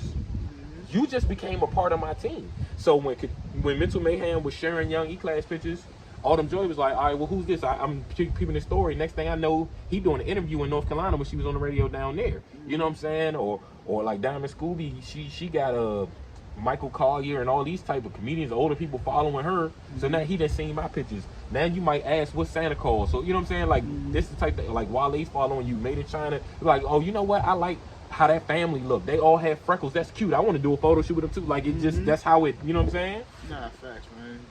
So it's just like we're all grinding together. The comedians, the photographers, the rappers, the chefs. Like we all is damn near like y'all don't have open mics to go to per se. You know what I'm saying? To all kick it. So that's why it's like we all moving. Like this right here is gonna give you some people that didn't know you. You're like, oh well, hold up. He know all the people I know too. His cousin, that's my folks. Mo, he robbed me. Like, you know what I'm saying? Like that's just how it goes. So, you know, hopefully the money come. It will. And I manifested. I mean, but like I said, I mean, this don't be to promote people. Like my thing is, I want people to realize the human side of. Oh yeah, facts. Yeah. Because sometimes you rock. This shows the character of a person. You know what I'm saying? Right. People like, damn, slim down to earth. That's why I want to have my photo shoot because it's not gonna be too uptight and you know what I'm saying? Like I be like, my photo shoots, people telling us therapy sessions. Literally, that's what I literally like I take photos. People like, damn, I forgot I'm even doing a photo shoot. Like you're just feel like I'm just talking to you and we just taking pictures. Like I can imagine like if I'm a photographer and you know you're gonna have your whole family together, maybe it's a backyard barbecue or whatever. Like Slim, fix me a plate. I'm sitting down. I'm playing spades. I'm taking pictures. Like I'm at the event with you. My family don't like me. I don't like taking pictures at family events. I mean, it's all right. So this I was like, it's work. Like doing work with family is a whole nother. Like I can rap, so I'll be somewhere and it's like, well, you're not gonna rap. No, I'm not. Like, Mo, tell them about the church. I don't want to talk about that right now. I'm Maurice. They know better. I'm Maurice right now. Yeah, that's what I told you. I'm Jay right now. Like, leave me alone. it's not. Mo better a whole nother person. Like people, like don't even introduce me as that person when we on some personal stuff. Like if I'm riding around with my cousin and we run into somebody he went to high school with, if he don't already know who I am, then this is my cousin Maurice. Yeah, it's getting to a point now in the DMV like people know who I am now. Like, I go out, oh bro, I know you did it. I had a conversation with somebody like, I had somebody run up to me and run my whole rap sheet to me. Don't follow me on no social media, nothing. I thought that was the weirdest thing ever, bro. It is. It's very I was weird. like, bro, you don't follow me on nothing, but you just ran down my whole rap sheet. I had to do one day. I'm getting off the train. I'm coming up the escalator. Bam! I got on a coat with the hoodie over. Like you can't even see nothing but my eyes. He put his hand on my shoulder. Hey, Mo, better young. It's good to finally meet you. And I'm just like, why are you touching me? who are you? That happens. You know, like, who are you, first of all? And, like, how did you know it was? I'm like, do I have a walk? Like, I ain't gonna lie. I definitely peeped Allen Iverson the other day. Like, normally he don't have nothing but because it's COVID. So this time he didn't have a regular mask on. He had a ski mask on. So all that's sticking out is his eyes. You can see the cornrows a little bit at the top. Mm-hmm. The way I'm like, but it's the way you like. It's Iverson. You know, I'm like, nigga, I know it's you. You know what I'm saying? But I walked right past him because you getting ready to do your thing. You don't want to be bothered. And I mean, he seemed like he the most down to earth, appreciate. Because this is the thing about, and I'll tell people, with you being a photographer, I'm gonna talk about taking pictures. I know a lot of celebrities don't like taking pictures. I seen Jimmy Butler the other day said, you know, he hates that, like, if he's at the zoo with his daughter, you can't just. And I get it. Like, I would see you and leave you alone. Right. Facts. But you got to realize, as a celebrity, that there are people, they know this is the only opportunity they may ever see you again. So if it's the red-eye flight at 3 a.m. and you look like trash, so what? But you know what's going to happen? They're going to promote you to their fan base and their following, because they're going to be like, dang, man, he looked like trash, but he took the picture with you. That was love. You know what I'm saying? Mm-hmm. So, and the other factors you got to think about, at some point in life, you're not going to be in the spotlight anymore or something like that, and they're not going to want your picture. So for as long as somebody still recognizes you and show love, you gotta, right. You know what I'm saying? Right. Like, I think Light Show is one of the people that I've seen that, like, this nigga enjoys the pictures more than the people in the pictures with them. Like, I never seen nobody like that, dog. A lot. Like, I like Light Show. Look, you talk about not being old enough to be in the club. Light Show used to get snuck in the legend. Light Show was like 14. Light Show really came up in the era I came up in, and he's way younger than me. You know what I'm saying? Like, I never. Light Show is one of the ones I respect a lot. He did a song A-Love too, so yeah, that's my dog. Yeah, no, Light Show got that's my record dog. songs with people that aren't my dog blown up as much as he is. You know what I'm saying? That's my dog. Fuck with him. No, I remember I first met him the time. first time at that video shoot. It was love. Yeah, no, Shout out to Shad too. The Shad, that's my. Nah, Big Shad shows love too. I've known Light Show for a long time, and like I said, watching him grind, like it's a beautiful thing to watch somebody come from teenage, like yourself, up. You know what I'm saying? Like I love that. But so because you're not a rapper, I'm gonna ask you the typical rapper question. You know what? Skip the industry. Who are your top 5 local rappers? Because nowadays we can name that many rappers. Back in the day, we couldn't do that. Top 5 right now.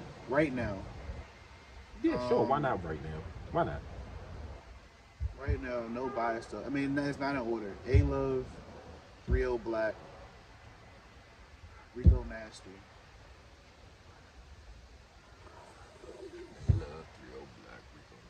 Internet James. That's what I love. That's what I love right there. Because you can name more, right? That's my whole point. That was my whole point of this. Dayon Green. I'm not sure who that is. I gotta get it. I'm definitely gonna get you. Give me that. Honorable mentions. O Slice, Matt McGee. I've seen his name so many times. I don't know if I've ever heard him rap. He's that. I'm gonna let you. He's that. Yeah, okay. He's that. Who else, bro? Shy, Wale. I even like the new trap shit, like No Savage. I listen to No Savage. Yeah, I like No Savage. I mentioned No Savage. Money Mar. I mentioned No Savage and Money Mar in my verse that I just did in a battle. Yeah, but the DMV music is in a great place right now. Like even with like Gold Link, you know what I'm saying? Like it's in a great space. All right, so look, this is the thing. When Crew came out, I didn't realize how big the song was. Because I'm hearing it on the radio here because I live here. So I'm like, okay, they found the song locally that they love and they're supporting. I seen a girl that lives in a whole nother state. She might live in Missouri or Memphis or something like that. And I seen her talk about it on Twitter and I was like, we don't get to Crew? Now, I know she follows some DMV artists, so I thought maybe that was why. She was like, yeah, it's on the radio all the time here. I was like, what? Then I like started Googling stuff. I was like, young, this song is out there?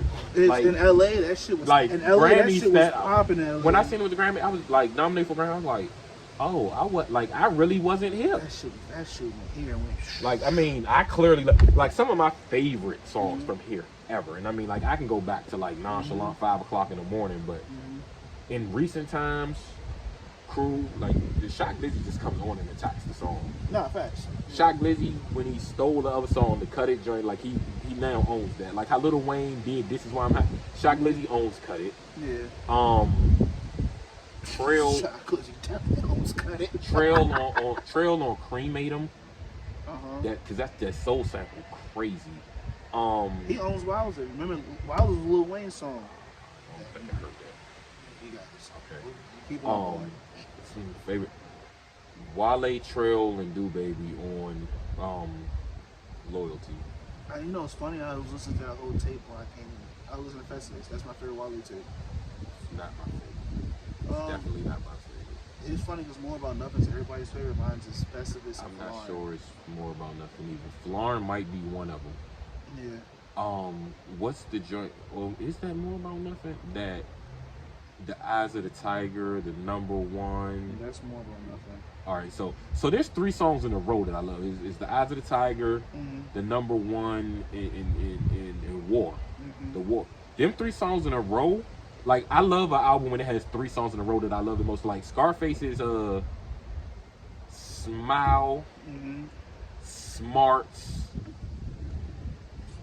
and it's something else. Those 3 songs in a row. I can't think of my favorite 3 songs. There's a few. I think it was on My Beautiful Dark Twisted Fantasy. I can't think of it right now. You know, I never heard that album. I know songs off of it, but I've never heard it because I stopped listening to Kanye because of 808s and Heartbreak. It was too sad for me. And like I seen the transition in his life happening, and I was just like, I'm not. So as a result, I haven't heard. I stopped listening to Kanye at that point.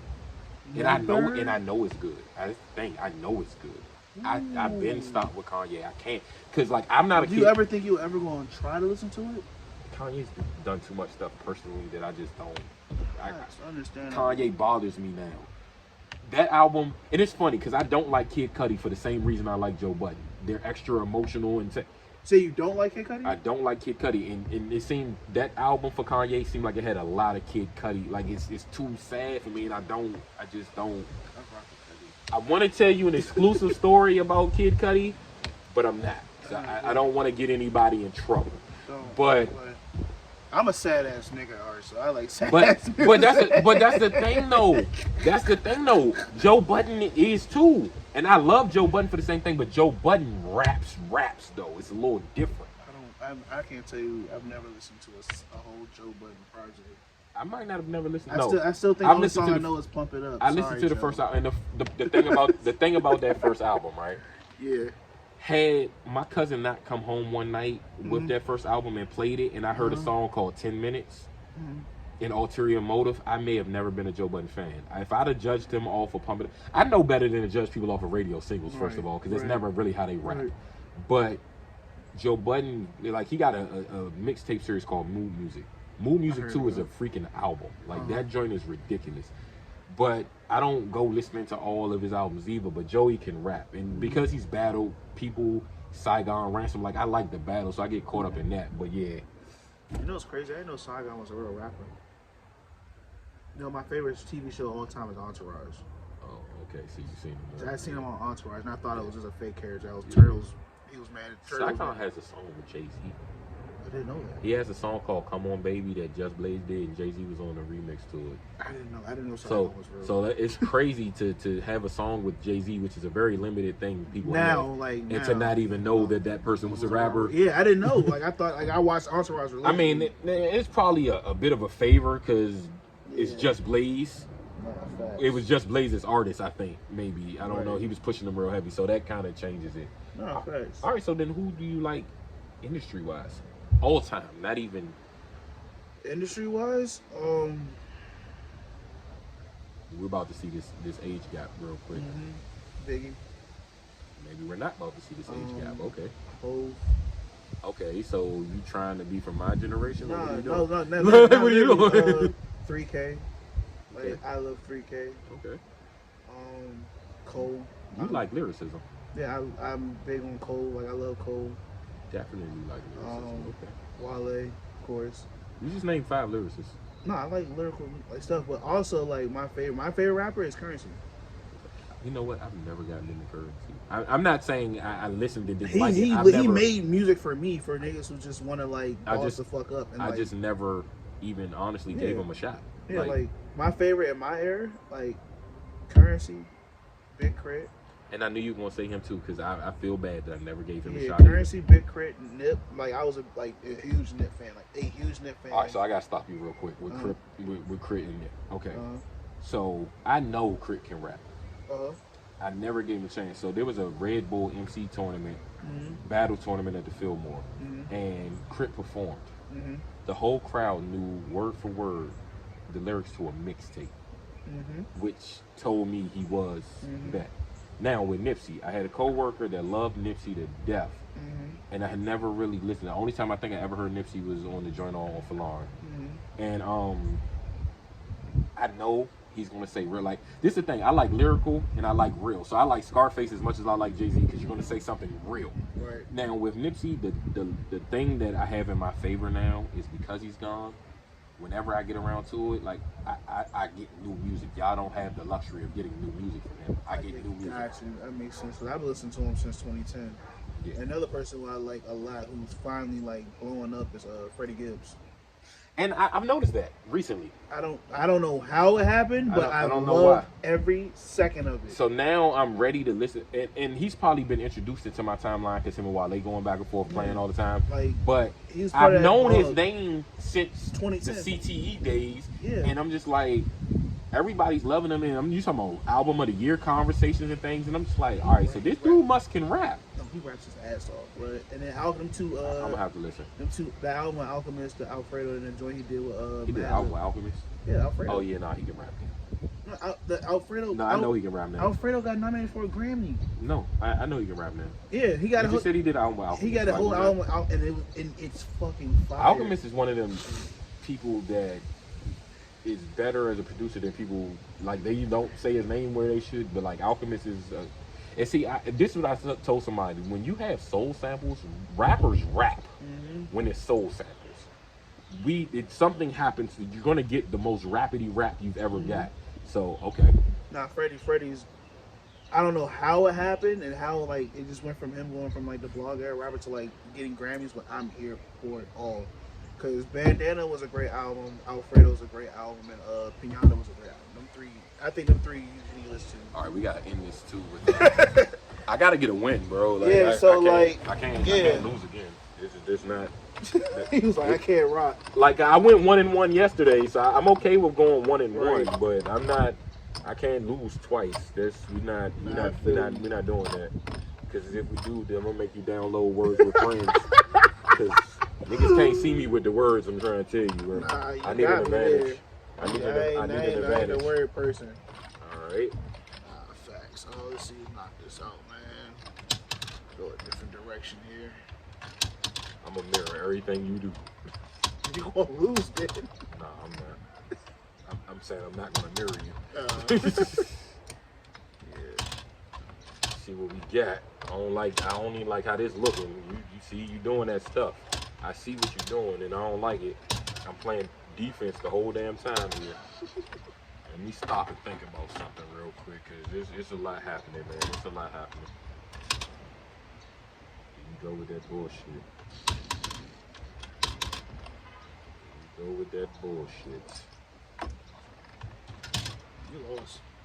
Screw you. I lost. Damn it. 0-2. So for the series, I'm 1-3. I don't like when people come to my house and look. So I did a interview last year with Janae Music, and I love her. Janae's dope. She's so dope. I love her. Janae can sing and rap. Like Janae can write well.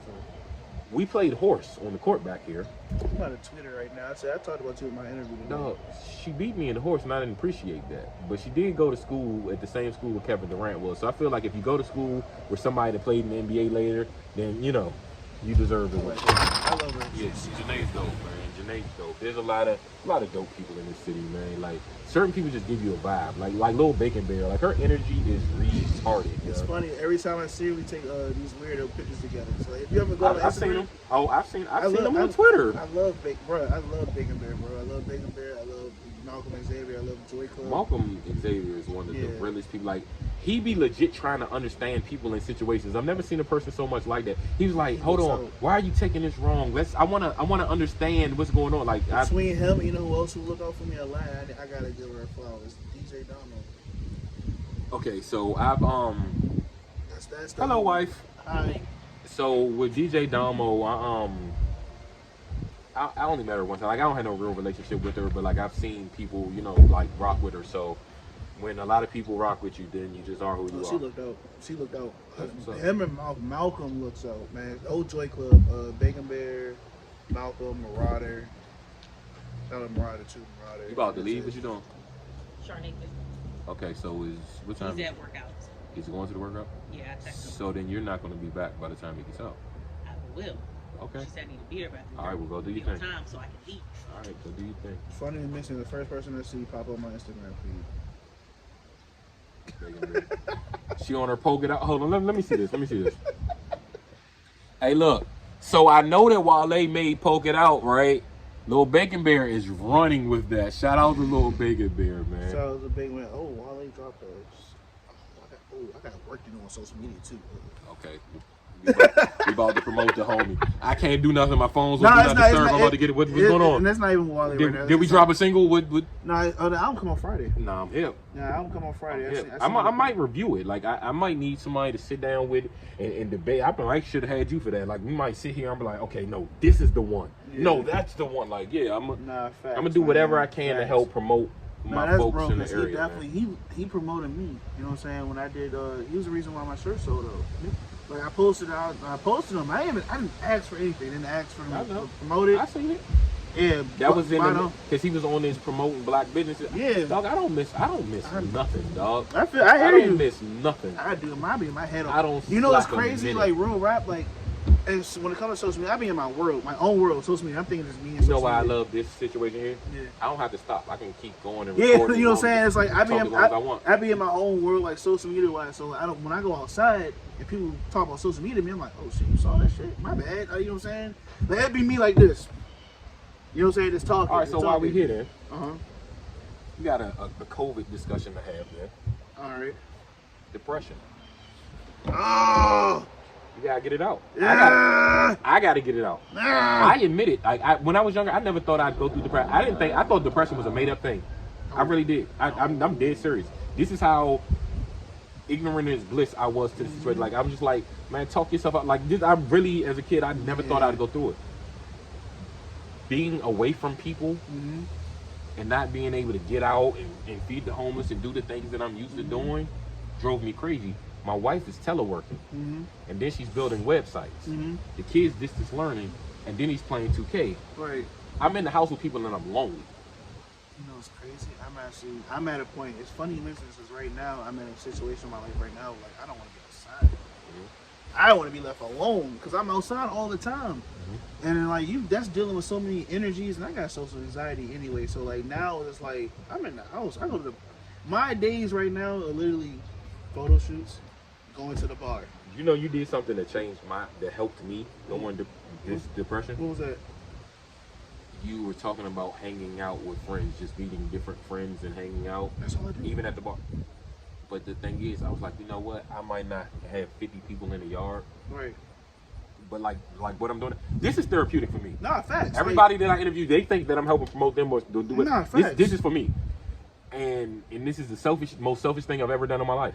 But also, I started linking up. I was like, all right, y'all, I don't have to go to work until whenever, and I was supposed to start today, but they pushed it back because the COVID numbers are still high. So I went to lunch with a different person, like 1 week, like every day, and I'm just like, all right, I can't keep doing this. So I'm gonna get fat and I'm gonna be broke.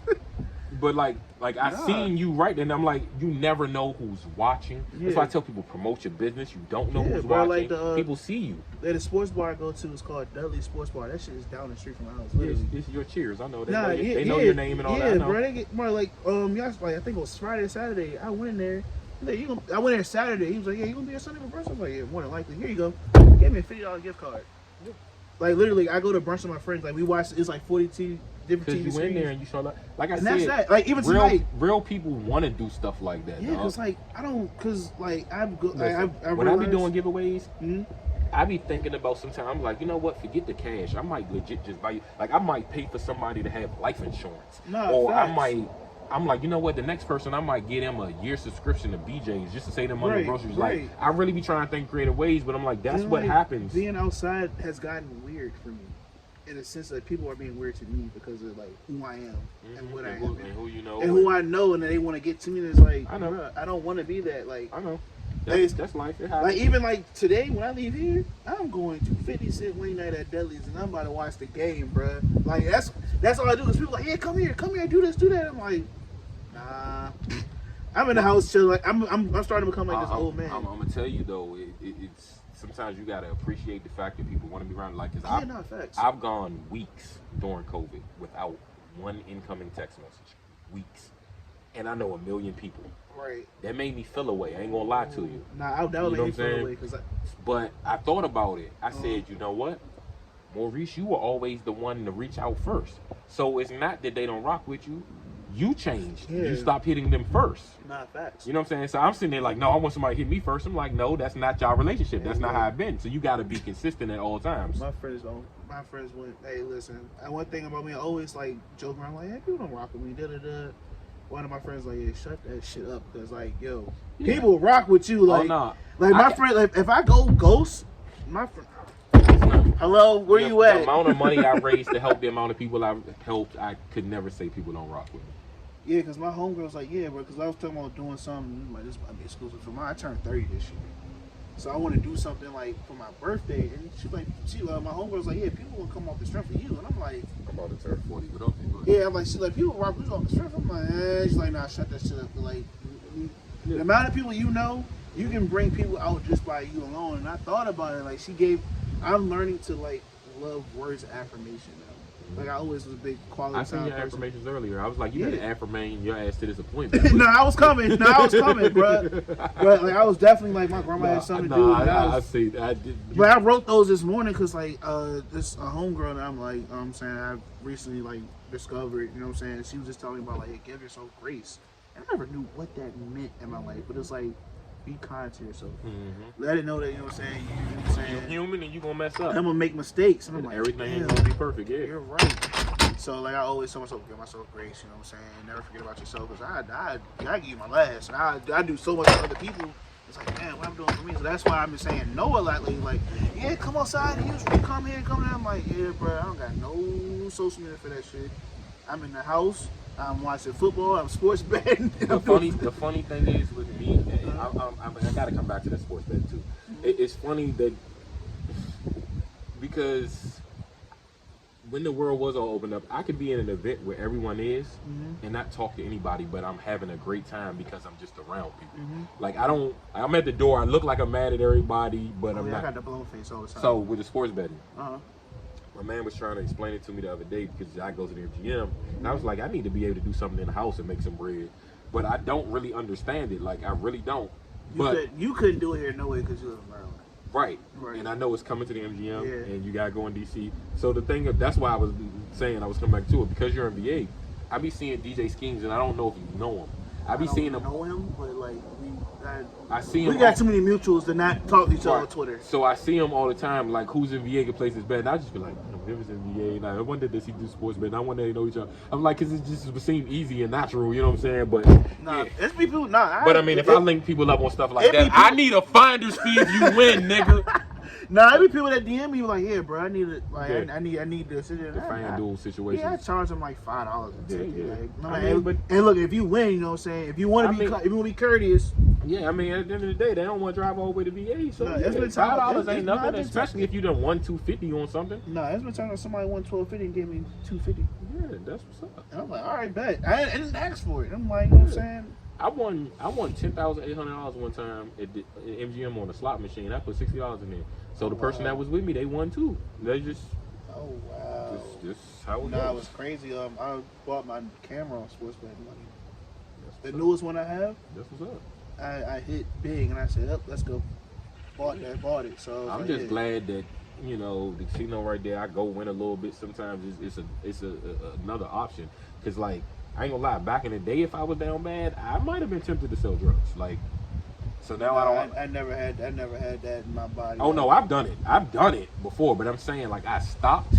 But what I'm saying is, being down bad, like, if I didn't have a wife and kid, it still might be an option. But now, because I can go flip a little something at the casino. Like I don't have to go in there and win 5 bands every time, but you know, an extra $300-400 it come in handy. Because like I said, I'm not gonna be rich unless I hit the lottery, and even then I still. Because I'm gonna always help people. Like I'm not gonna stack bread. It's I got a spending problem too. And I'm a Capricorn, which is that's weird. the funny thing. I can't spend a dime on me. Look, the $10,800 I won, I bought the shoes I have on now and one other pair of shoes. I spent $300 on me out of $10,800. It's who I am. It is. Nah, what it I feel is. you, man. And that's gonna come back eventually, one of these days. I am talking to somebody. I know y'all can't see him, I'm sorry. but the other camera can Camera's see right him, here. I'm so sorry. we good. The All other right. camera's over there. We good. I'm really laid back. I'm gonna sorry. like literally like Nah, double on this is my second interview ever, so I'm still getting used to this. Nah, so, man, yeah. I got you. That's what the other joint over there for, man. We good. We done rap for like almost 2 hours. Shit. Mm-hmm. Like I don't know, maybe because I haven't been talking to people for like 2 years. Nah, I've had the longest conversations recently.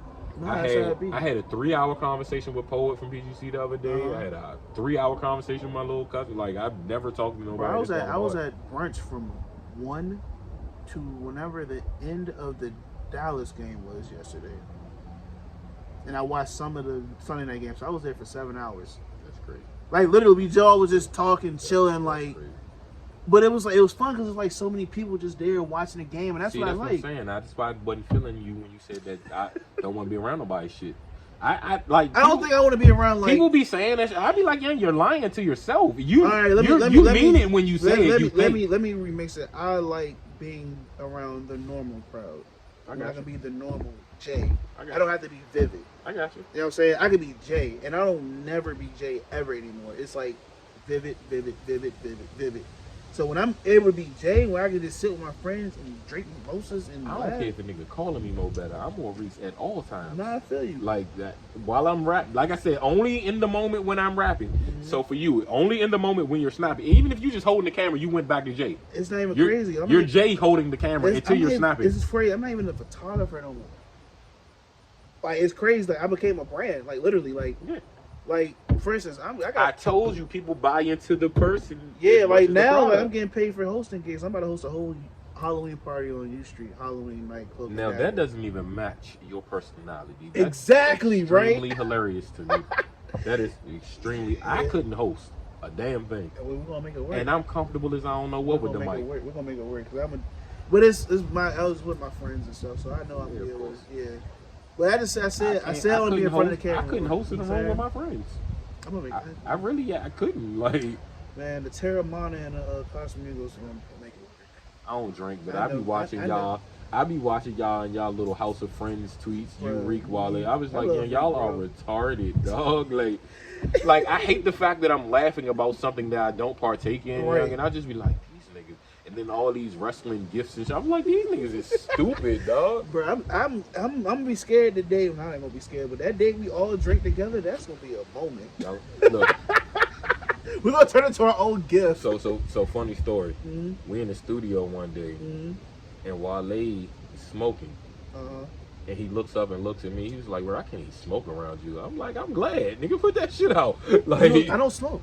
Not like that. I don't smoke no more. So like when people who smoke, like smoke, they don't want to smoke. I'm like, bro, if you don't smoke, no, Nah, fuck that. Put that shit out. it makes me feel like a crackhead. I'm like, bro, go do your no, thing. fuck that. Put that shit out. Put that shit. Because I honestly, the older I've gotten, Mhm. it actually gives me a headache now being around it. Like Nah, I used to facts. I wasn't even bothered by the smell before. Now it bothers me. So, like, yeah, put that shit out, bro. I used But to, I appreciate the respect though I used that they to, I used to even. be big on weed, so I appreciate the respect that they even want to put. I That. might partake That's in because you got some- dreads. That's because you got dreads. That's that Bob Marley. I shit. might partake in it sometime. And, I've never smoked or drank a day in my life. That's I great. just I don't. But you.